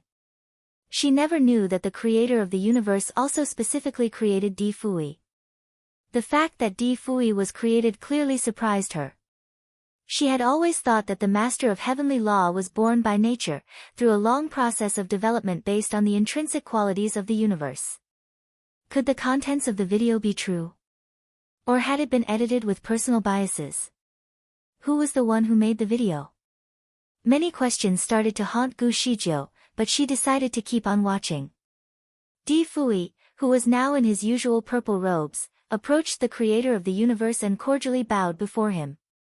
The creator of the universe carefully observed the man and was impressed by what he had created. He then gifted Fuyi with a headband, embellished with a red gem that was crafted in the shape of a fox's eye. As soon as Fuyi put on the headband, his entire aura changed. It seemed to have emulated the aura of his creator. The creator of the universe gave him some orders before going into a long, deep sleep in one of the hidden corners of the universe. Fuyi assumed his role and started touring the universe. Fuyi was portrayed as an intelligent man who got connected with people from different planets. They viewed him with the utmost respect and admiration. He was a god to these people. As time went by, his power slowly developed and became just as powerful as his creator. After 10,000 years of sleep, the creator of the universe woke up to a world that he did not recognize. A set of rules governed every world, and every star moved in harmony and concord. Also, the man that he created had become the master of heavenly law in his absence. In a unique spacetime, he managed to control all the orbiting planets by using a star chart. Every being must act according to the heavenly law that he had made. Those who violated the rules were punished. The creator of the universe was delighted to see a flourishing and prosperous panoramic sight spreading out before his eyes. He met up with Fuyi and wanted to compliment him for the wealth that he had brought upon the universe, but Fuyi had lost all sense of respect for his creator. Instead, he acted with hostility and violence. They would play chess as friends, but little did he know that Fuyi was always trying to stab him in the back. The creator of the universe did not like that Fuyi was always making arbitrary decisions and peremptory actions, so he wanted to take back control of the universe. However, he could not risk disrupting the perfect harmony that had been governing the balance between each planet for so long. The creator of the universe was not pleased by his loss of power. One day, he was inspired to create a beautiful woman by forging the essence of heaven and earth. When the display slowly zoomed into the appearance of the woman, Gu Shijiu was so shocked that she broke a corner of the table. The woman looked exactly like her. The woman was Gu Shijiu. She never knew that the creator of the universe also created her. Gu Shijiu rubbed her nose in bewilderment. Should she be proud of her heritage? She never knew that she shared the same past as Fuyi. The woman appeared to treat her creator with great respect by acknowledging him as her godfather. In return, the creator of the universe treated her with great care and kindness. He would always explore the galaxies with her and study the culture of the different worlds. Perhaps, because they had been together for a long time, they came to have developed feelings for each other. The female character seemed to have developed a greater sense of admiration for her creator, each passing day. She did not hide the thrill of infatuation in her eyes every time she looked at him. Very often, she would hug his arm as they laughed cheerfully together. In return, the creator of the universe thought of her as his source of happiness. The way he looked at her slowly changed as well. Chapter 2681, An Exaggerated Plot of Absurdity. The creator of the universe even gave her a name, Shijiu. She had the meaning of being highly valued. As for Jiu, it meant long-lasting. Jiu was also how the number 9 was pronounced in Chinese. The imperial number was also the highest numerical number before the perfect 10, so it was the closest number to perfection. He named her so because he intended to cherish her for an eternity. Her name was also a sign that she would one day become the imperial and domineering master of the universe. On the screen, Shijiu seemed to be highly fond of her name. She expressed great enthusiasm toward him and asked for his name. The creator of the universe thought about it for a moment before uttering his name, Fan Qianshi. The name sounded very elegant and graceful. Only a cultural man would name himself that way. Shijiu naturally held the man in high regard. One day, the woman on the screen made a bold confession to the creator of the universe, "Dear Godfather, I adore you. May we become husband and wife like the mortals." Gu Shijiu was still thinking about the name, Fan Qianshi. The name reminded her of someone she knew, but for the life of her, she could not remember where or when she last heard it. By this time, the creator of the universe finally had a face of his own. If he could create everything in the universe, he could easily create a perfect body with a perfect face for himself. It was flawless from head to toe. However, the more Gu Shijiu looked at him, the more she failed to resonate with his perfection. Something was not quite right about the man. Normally, she would be drawn to men with perfect qualities.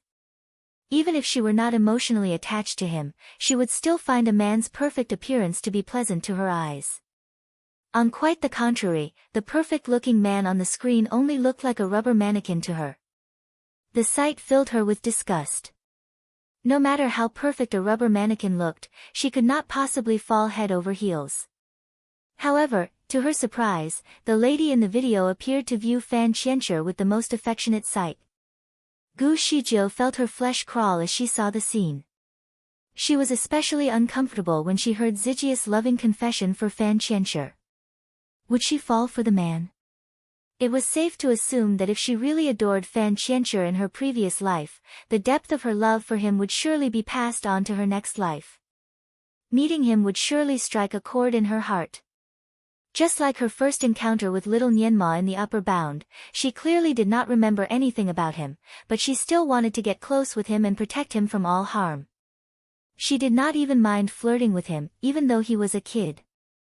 In the end, she found herself to be in love with a boy who was so much younger than herself. Looking at Fan Qianshi, Gu Shijiu was sure that she felt nothing for him. There were no waves of emotion, nor a single bit of admiration. She decided to sit down on the chair to watch the remaining contents of the video. After the woman confessed her feelings and intentions to the creator of the universe, Fan Qianshi only responded to her confession with a pleasing smile.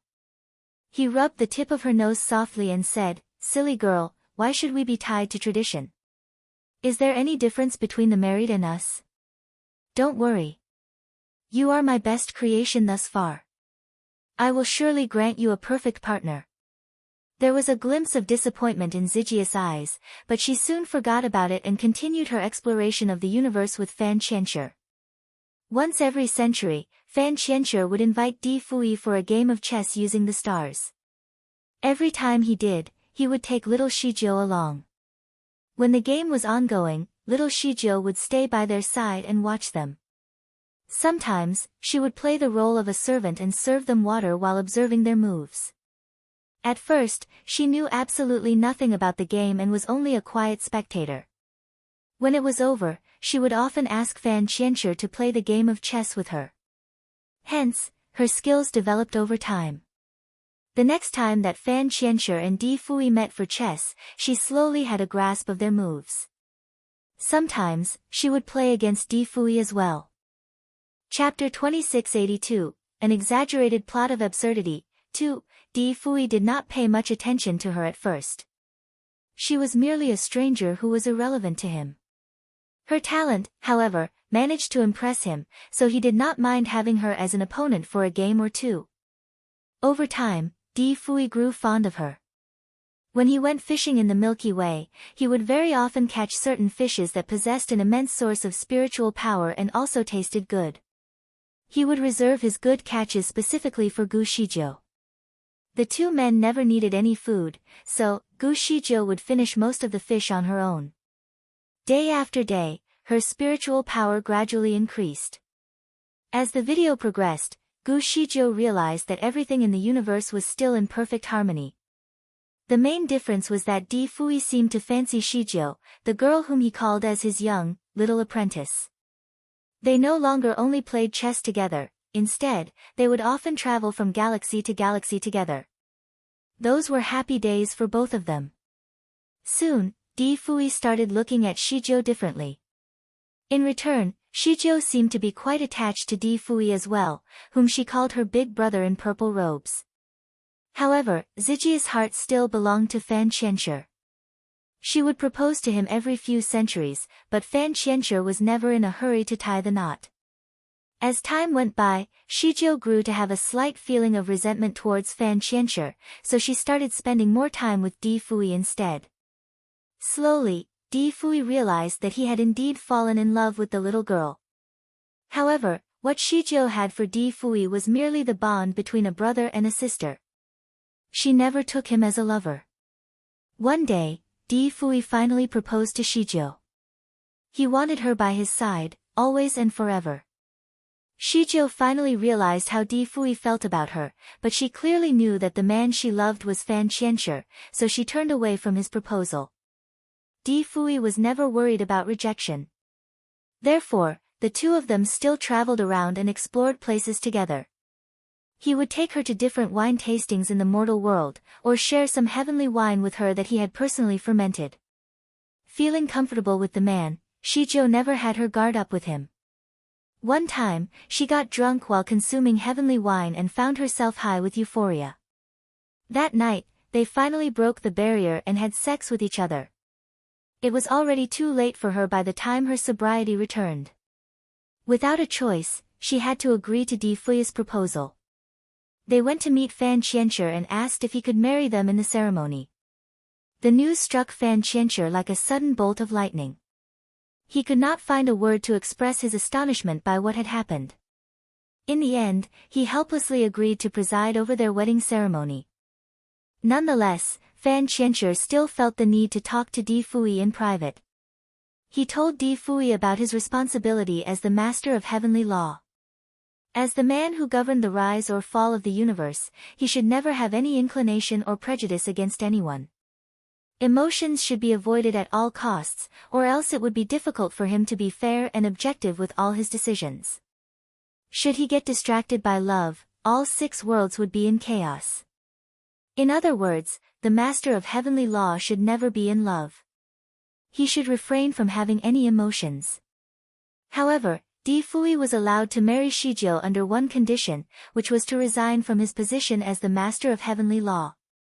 Di Fuyi, however, never believed a word that he was told. He made the heavenly laws, so there should not be any violation even if he insisted on getting married. In fact, he treated Fan Qianxi's word of advice with contempt.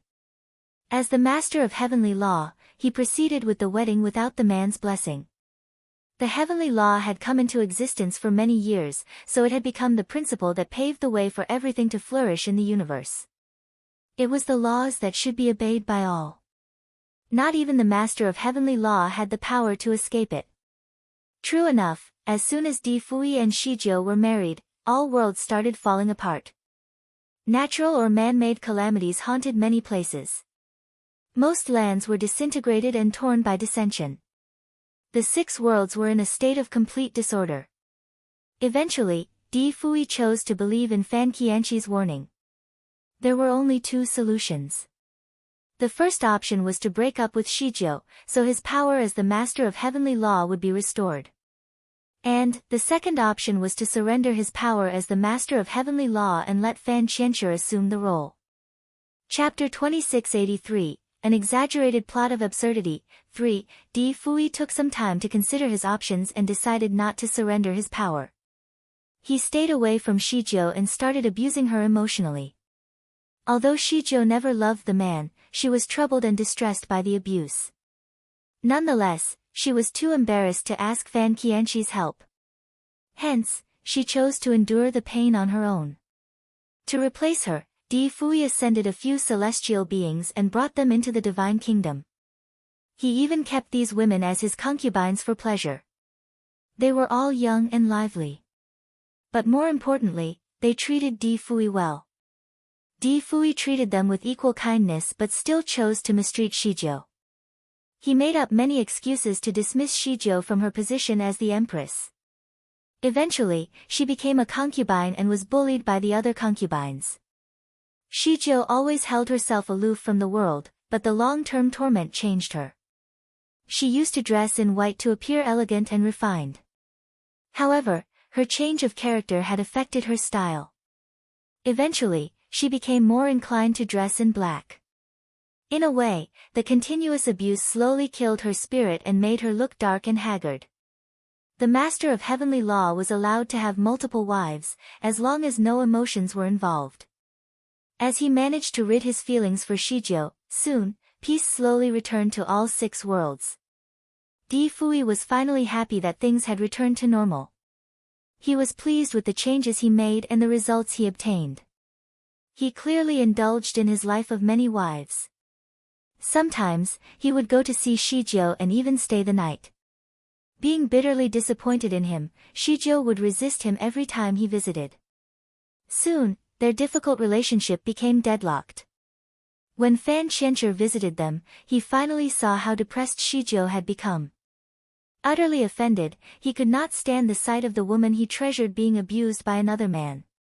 He had to talk to Fuyi about it. The talk did not go well, and the 2 men ended up in a big fight, which caused a state of chaos and darkness over a period of time. When 2 gods fought, their strength was enough to destroy the whole world. Fuyi's concubines were among the victims of the clash. Neither side gained from the fight, but Fan Qianzhi suffered a little less. He seized the chance and took Shijio away and brought her back to his divine palace.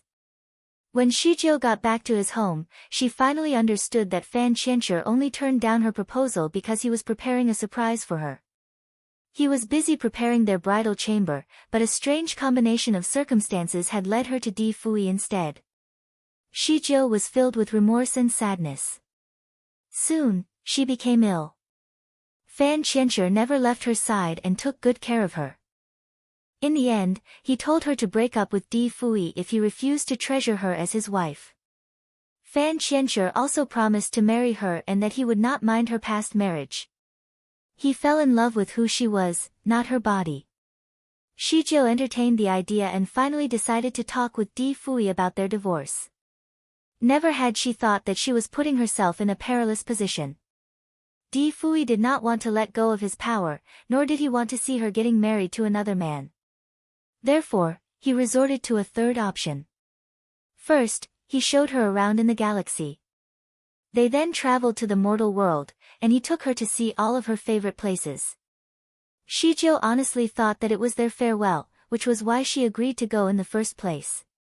Finally, they went to their last spot on the itinerary. They visited a lake, the place where their relationship started. It was the place where they first went boating. He took her to the blue boat again and slowly sailed on the lake with her. He even asked if she had any wishes that he could fulfill for her. Shijio told him that her only wish was to break up with him so that she could return to Fan Qianzhi. With a smile, Fuyi opened his arms as he replied, "All right, I shall grant you your wish. Let's hug for the last time as a farewell." Chapter 2684, An Exaggerated Plot of Absurdity. 4. Shijio thought about it and decided to hug him. Little did she know that those were the last moments of her life.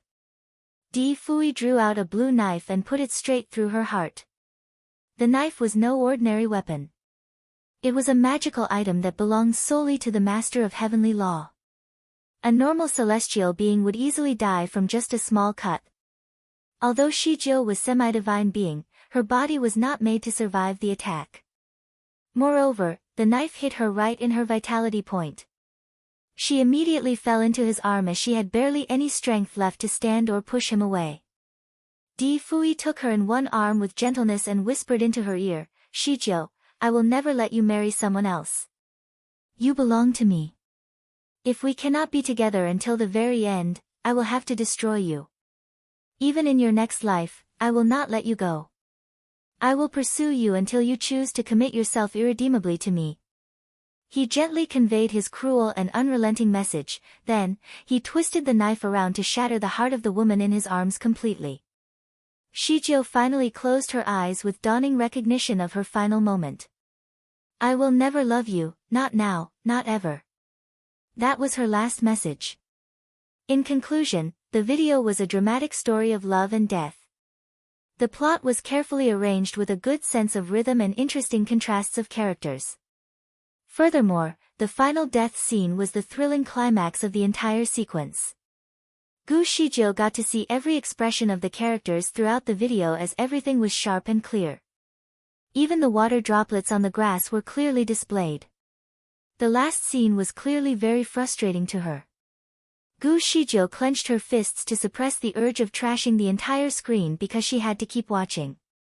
The scene rolled on, and Di Fuyi was then seen disposing of her body into a lake as soon as he killed her. There lived some fearsome and yet attractive predators in the lake that preyed on human flesh. Shizhou loved eating the piranhas. It was a complete life cycle that she ended being eaten by piranhas at the end of her life. After consuming her spiritual body, the piranhas managed to transform themselves into humans. Di Fuyi looked at these piranhas and sighed, she must be alone on the dwelling path to death. You should all accompany her. He waved his sleeves and sent a flash of 7 colored rays to cover all of the piranhas in a bubble. When the light faded, the monsters disappeared as well. When all was said and done, Di Fuyi finally went to meet Fan Qianshi, who had been desperately looking for him. Fan Qianshi asked for Zygius' whereabouts, but Di Fuyi smilingly answered him with another question, you have only created her to lure me with her beauty, haven't you? Fan Qianshi hesitated before admitting, only in the beginning. I have surrendered my heart to her now. She should not become a tool in our fight. Let her go. I shall live with her in seclusion and keep her away from any sort of fuss. You are still going to be the master of heavenly law. I am willing to give up the fight for her. Where is she now? Let her go. Dead, Di Fuyi softly said. What? Fan Qianqi's eyes became instantly tinged with blood. Don't you think I am aware that she was the root of all our troubles? The root of all troubles must not be kept. She needed to go. Fan Qianshi, she and I were once in love. She was once mine, so her heart and her body will forever be mine, not anyone else's. You will never be with her, even though you used to be the one she loved, Di Fuyi cruelly said. Chapter 2685, I almost fell asleep. Fan Qianshi started trembling. He quickly made some checks and realized that the man had indeed killed Shizhou. He was insanely angered and quickly got into another fight with Di Fuyi. The fight ended with Fan Qianqi's defeat. Severely injured, he struggled his way back to the Divine Palace. From there, he started meditating in an attempt to collect Zygius' broken souls. The piranhas completely consumed Zygius' body. Even her soul was shattered into tiny bits. Unfortunately, Fan Qianshi was unable to collect all the pieces of her soul. He looked at the scattered bits that he managed to collect and said, Shizhou, I will be sure to bring you back to life, even if it costs me all of my power. He stood up and disappeared along with her remaining soul fragments that he found. The display then showed a different era, where Long Fan first made his appearance. He was the mad scientist who committed his life to make clones. Scientific experiments were his obsessions, though not all his clones were successful. It was only on the rare occasions that a clone was well made, like Long Shi, who was later known as Long Sai. One day, Long Fan was able to create a tiny fetus in his laboratory. He then transferred the fetus into the body of Mrs. Yi through the use of black magic. That was how Yi Hongfeng came to life. Long Fan ran some readings on Yi Hongfeng's body and was quite satisfied with his creation.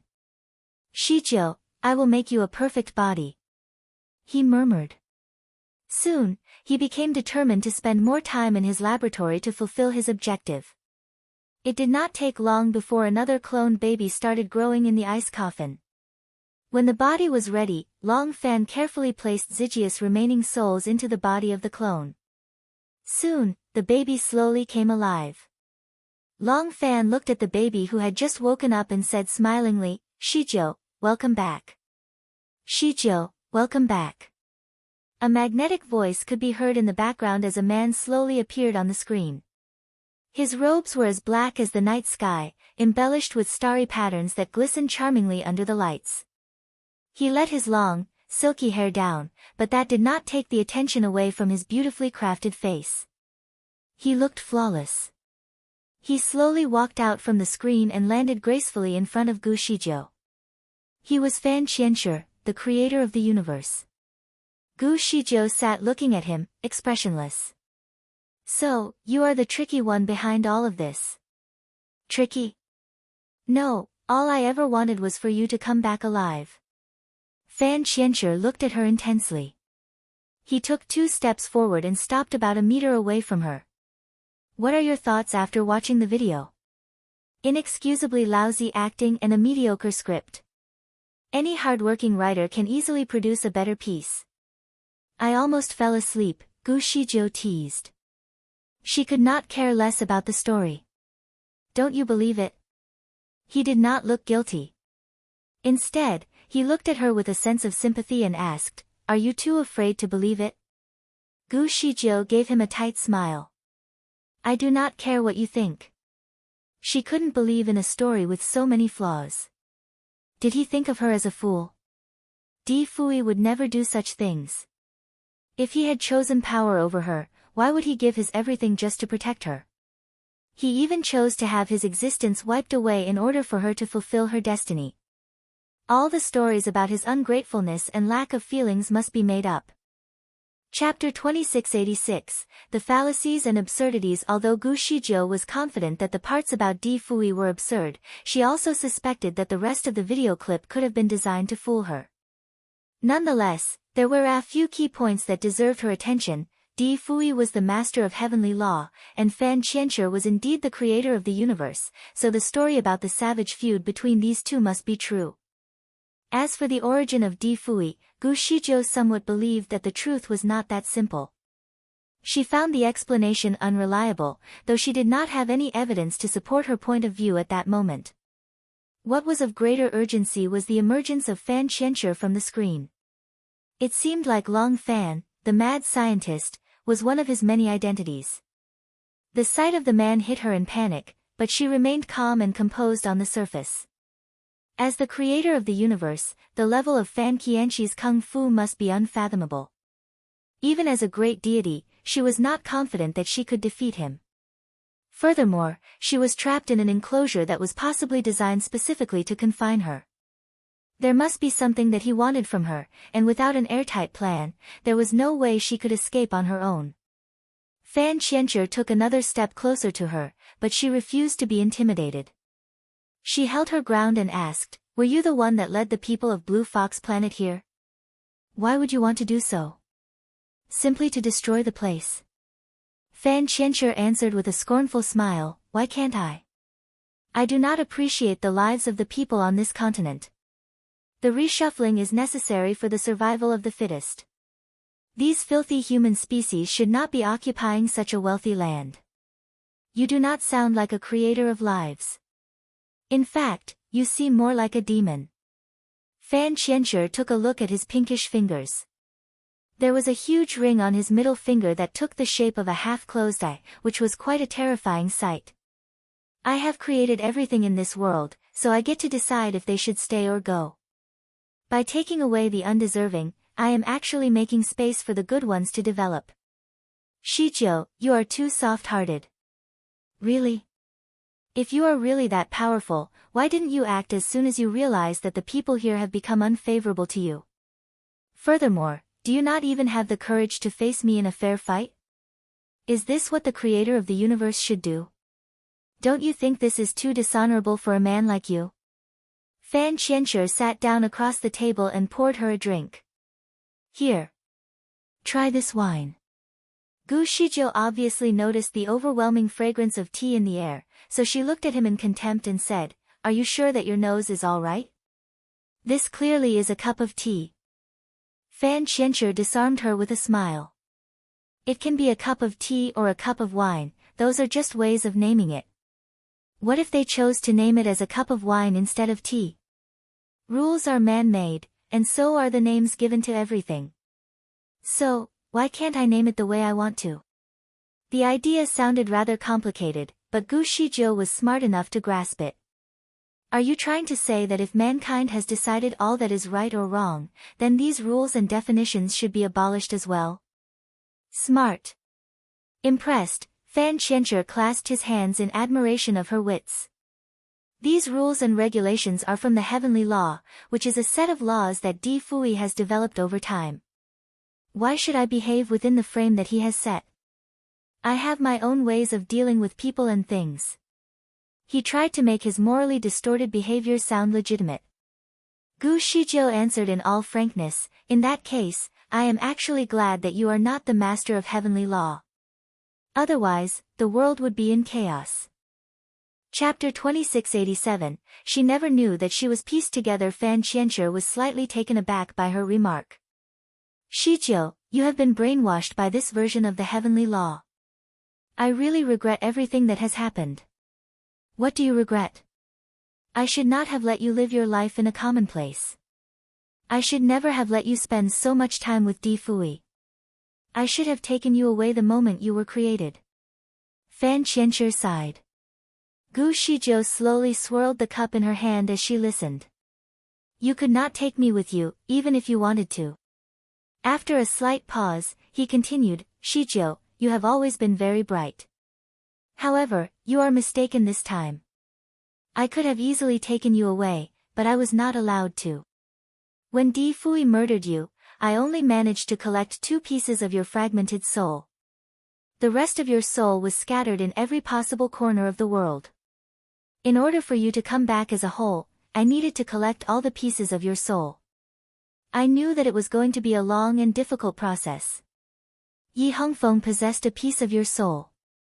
Gu Shijiu, the daughter of General Gu from Starry Crescent Land, had a piece of you. As for the rest, I already collected them all from many different places. These broken pieces had to be regrouped and placed in a cloned body. As Long Fan, I strive to transfer all the pieces of your soul into one body so that you could finally be revived as a whole. Gu Shijiu did not know how to react to that. She never knew that she was pieced together in that way. If that were true, perhaps there was nothing that this man could not achieve, if he were willing to take the risk. While she tried to find a way to escape, she continued to distract him by pointing out the fallacies in his false story. You are only trying to find excuses for all the wrongdoings that you have committed over the years. Stop glorifying yourself. This part of your acting is totally pointless. You did not wait this long to destroy the Starry Crescent Land because you were merciful.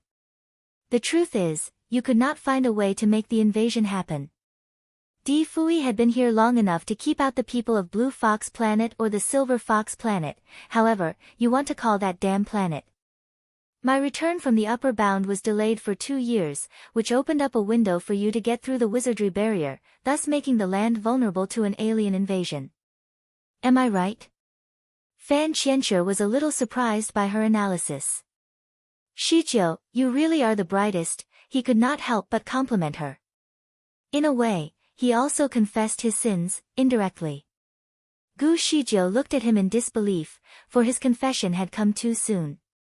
Perhaps, there were more secrets that she had yet to uncover. Were you the one who brought the Blue Fox family here many years ago? She suddenly asked. Fan Qianxue only gave her a smile in reply. He let her make her own guess. The hypocrite would not give out any significant information to her, so she had to find her own clues. Gu Shijiu had once studied about the existence of the Blue Fox family. Their origin dated back 13,000 years ago. As far as she knew, Fuyi had been around about 10,200 years ago. The Blue Fox family was more primitive than him, in terms of their time spent in the Starry Crescent Land. They were here about 3,000 years ahead of Fuyi. They must have come with advanced technology, but never properly utilized any of it. Hence, there must be a reason why they chose to blend in and cultivate with the locals. The Blue Fox family seemed like a tool that Fan Qianxue had placed in the continent for future use. Chapter 2688, Where are you taking me? It seemed as if the Blue Fox family were Fan Qianxi's pawns on this continent. But he really put everything in place for this day. Was it his goal all along to invite the people from the Blue Fox planet to the Starry Crescent Land? More worryingly, Fan Qianxue seemed to have placed a specific target on Lan Weihe's back. What was his ultimate purpose in doing so? Lan Weihe had lived peacefully among the people of the Starry Crescent Land. Even though Little Fox was part of the Blue Fox family's royal bloodline, that did not seem to be a good enough reason to get her so heavily involved in Fan Qianxi's plot. If the man's objective was to get back at Fuyi, how could Lan Weihe's involvement achieve that? Did he plan to exploit Di Fuyi's feelings for Gu Shijiu by putting her friend at risk? It could not be so simple, could it? Perhaps, Little Fox's involvement was much greater than that. Perhaps, there was something hidden from them that could change everything. Why did you put in so much effort to plot against Lan Weihu? Gu Shijiu asked nonchalantly. Can you guess? Is it because you had something to benefit from her heritage? Fan Qianshi laughed. Maybe it is because she is your friend. It could also be because she is from the royal bloodline of the Blue Fox family. Perhaps, I just could not bear to see her being defiled by someone of such a low class. It was clear to Gu Shijiu that his explanations were unreliable. There were undoubtedly other reasons behind Little Fox's involvement. Fan Qianshi could tell immediately that Gu Shijiu was not convinced. In an effort to put the conversation to rest, he sat comfortably opposite her and said, Little Shijiu, you can slowly ponder over the details, there is no hurry. Anyway, we still have a lot of time together. If you really can't guess it, I will explain it to you later on. A lot of time together. Gu Shijiu got up as she did not want to stay here for a minute longer. But how could she leave? Fan Qianshi seemed to be able to read Gu Zijia's mind. He sighed. Shijiu, don't even think of leaving. In fact, we have left the starry crescent land. Look, the view of space is so nice. He waved his sleeves, and the thick wall inside the cabin progressively turned transparent. Gu Shijiu could see the starry sky outside the cabin. The sky was dark blue, and there seemed to be bright stars in close proximity to the battleship. It was so close that it felt as if they could reach it with a stretch of their hands. The scenery was beautiful. However, Gu Zijia's facial expression changed abruptly. Where are you going to take me? Back to my palace. Shijiu, that is where you are going to get married. The place has been ready for a long time. Gu Shijiu remained silent. She recalled what she had seen in the video. Fan Qianshi's palace was located far away from heaven and earth. It was not on the celestial devil continent nor the Shura world. It was also not close to the starry crescent land.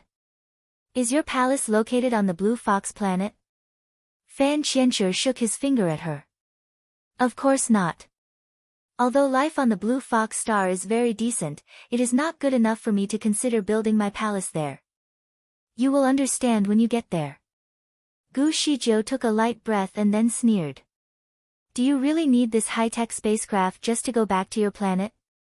Fan Qianshi looked at her and shook his head. Of course not. However, I needed to bring Lan Weihu with me, so we still need to use it. Lan Weihu. Was she also on this ship? At that moment, there was a sound coming behind the screen.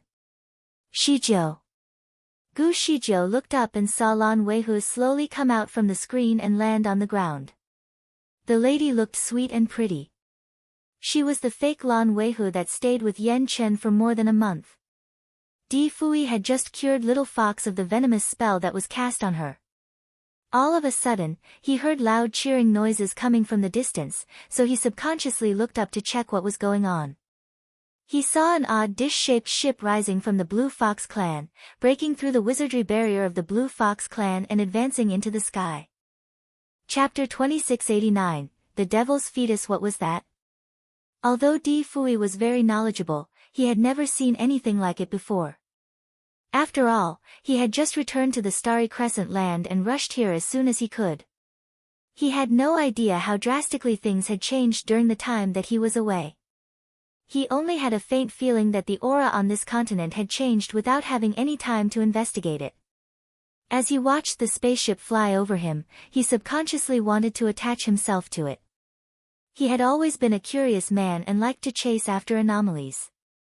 For a long time, he had wanted to find something that could pique his interest. This metal, silvery, and shiny object that could fly had certainly triggered his curiosity. Father. Little Fox does not seem to be okay. Can you cure her first? Di Hao hugged Di Fuyi's leg to prevent him from leaving. Di Fuyi looked down at his son, who was looking back at him with a pair of big eyes. His request seemed to be genuine. Di Fuyi was aware that his son was not very kind-hearted. He would certainly not bother about saving two people who he had never met. Therefore, he must have his reasons to keep Di Fuyi here.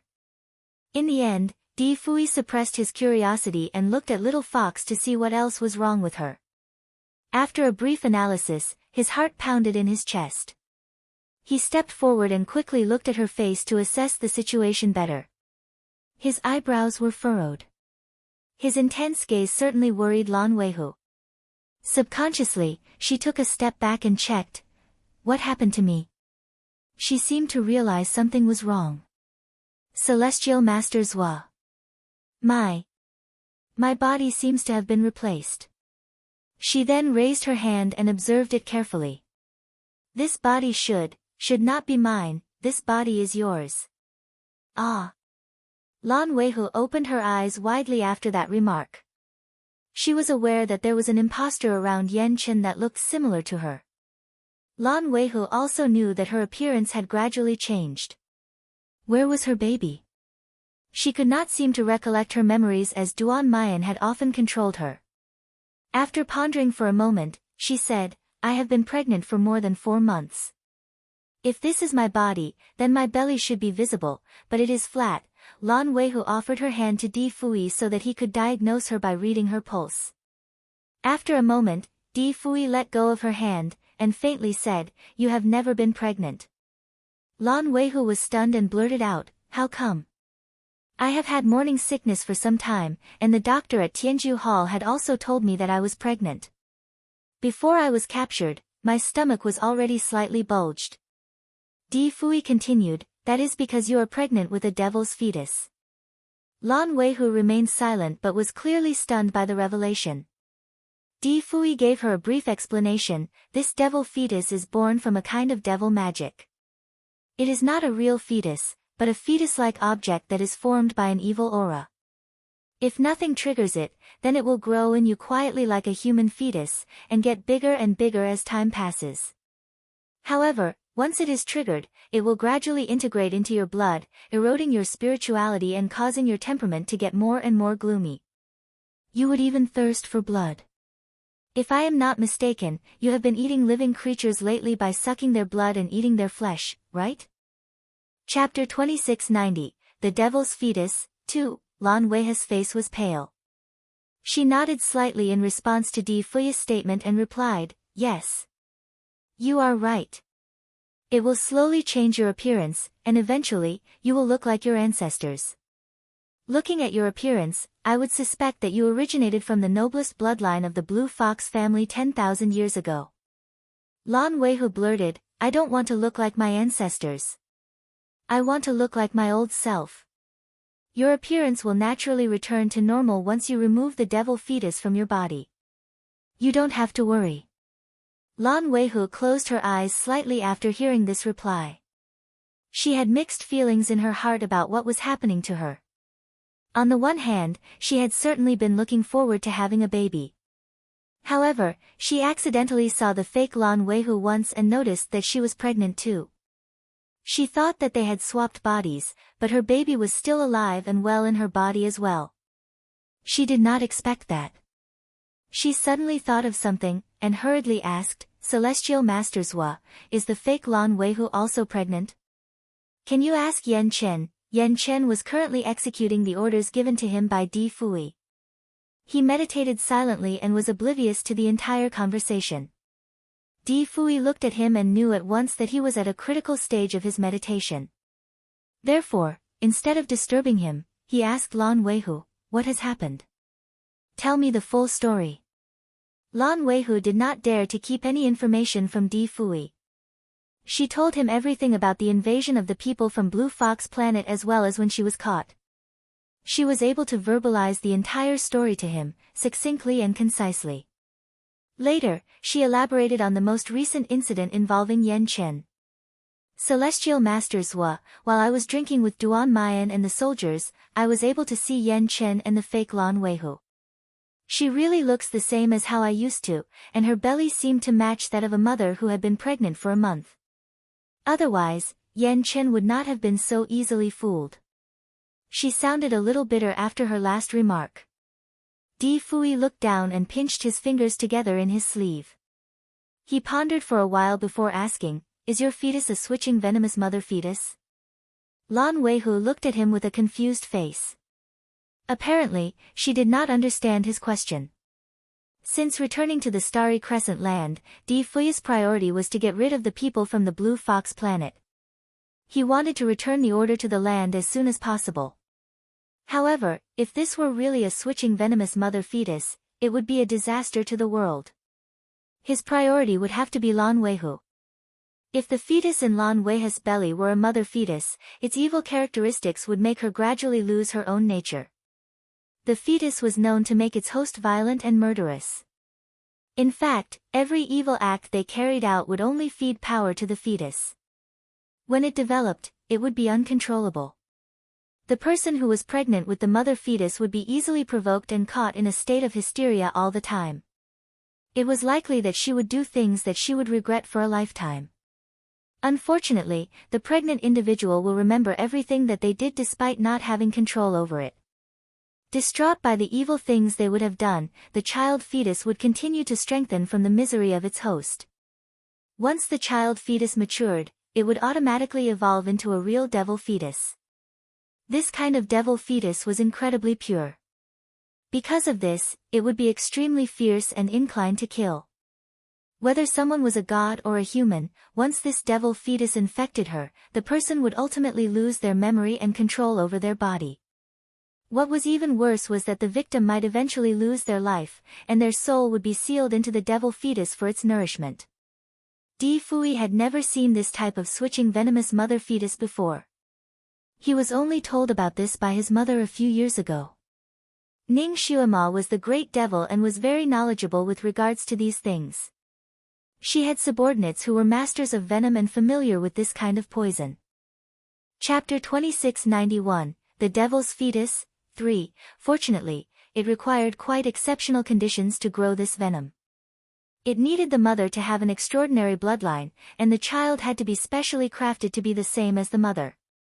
For Ning Xuemo's subordinate, the master of venoms did not succeed in growing one, but she still remembered his action. While Ning Xuema and Shinjiuli were touring the universe, they had paid a visit to the Blue Fox Star, where she and Shinjiuli were attacked by a devil fetus. Fortunately, both of them had great skills. In fact, Ning Xuema did not even need his protection as she was highly capable. Thus, they could stay safe from the danger. Later, they investigated the origin of this kind of devil fetus and finally found that it was successfully cultivated by the royal family on the Blue Fox planet. It was said that they sacrificed a pair of twin daughters to grow it. The twins looked precisely the same and married outsiders from the clan, which led to their inevitable punishment by the royal family. They grew the switching venomous mother fetus on the elder sister and the child fetus on the younger sister. To trigger the evil elements in the elder sister, they did an extremely torturous act to her. The royal family had induced her to kill her most beloved husband so that she would turn insane once she regained control over her body. Having remembered the murderous act, she decided to take her own life by removing her heart. Despite taking her own life, her powers seemed to have shifted to the child fetus in her young sister. In the end, the child fetus became a devil fetus and became a powerful assassin for the Blue Fox royals to deal with any outsiders. Shinjiuli and Ning Xuema were both great deities, so their skills were one of the highest in the world. Yet, they could barely fight against the devil fetus even though they worked together.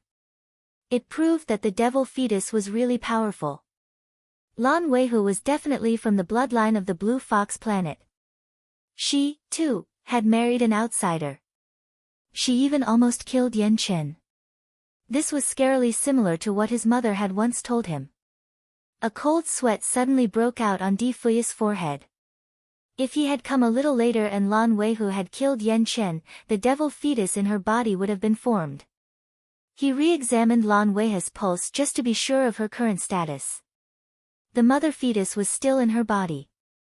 However, perhaps because he had purified it, the mother fetus had already shrunk into a small ball, and the grievances that were attached to it had been sucked away.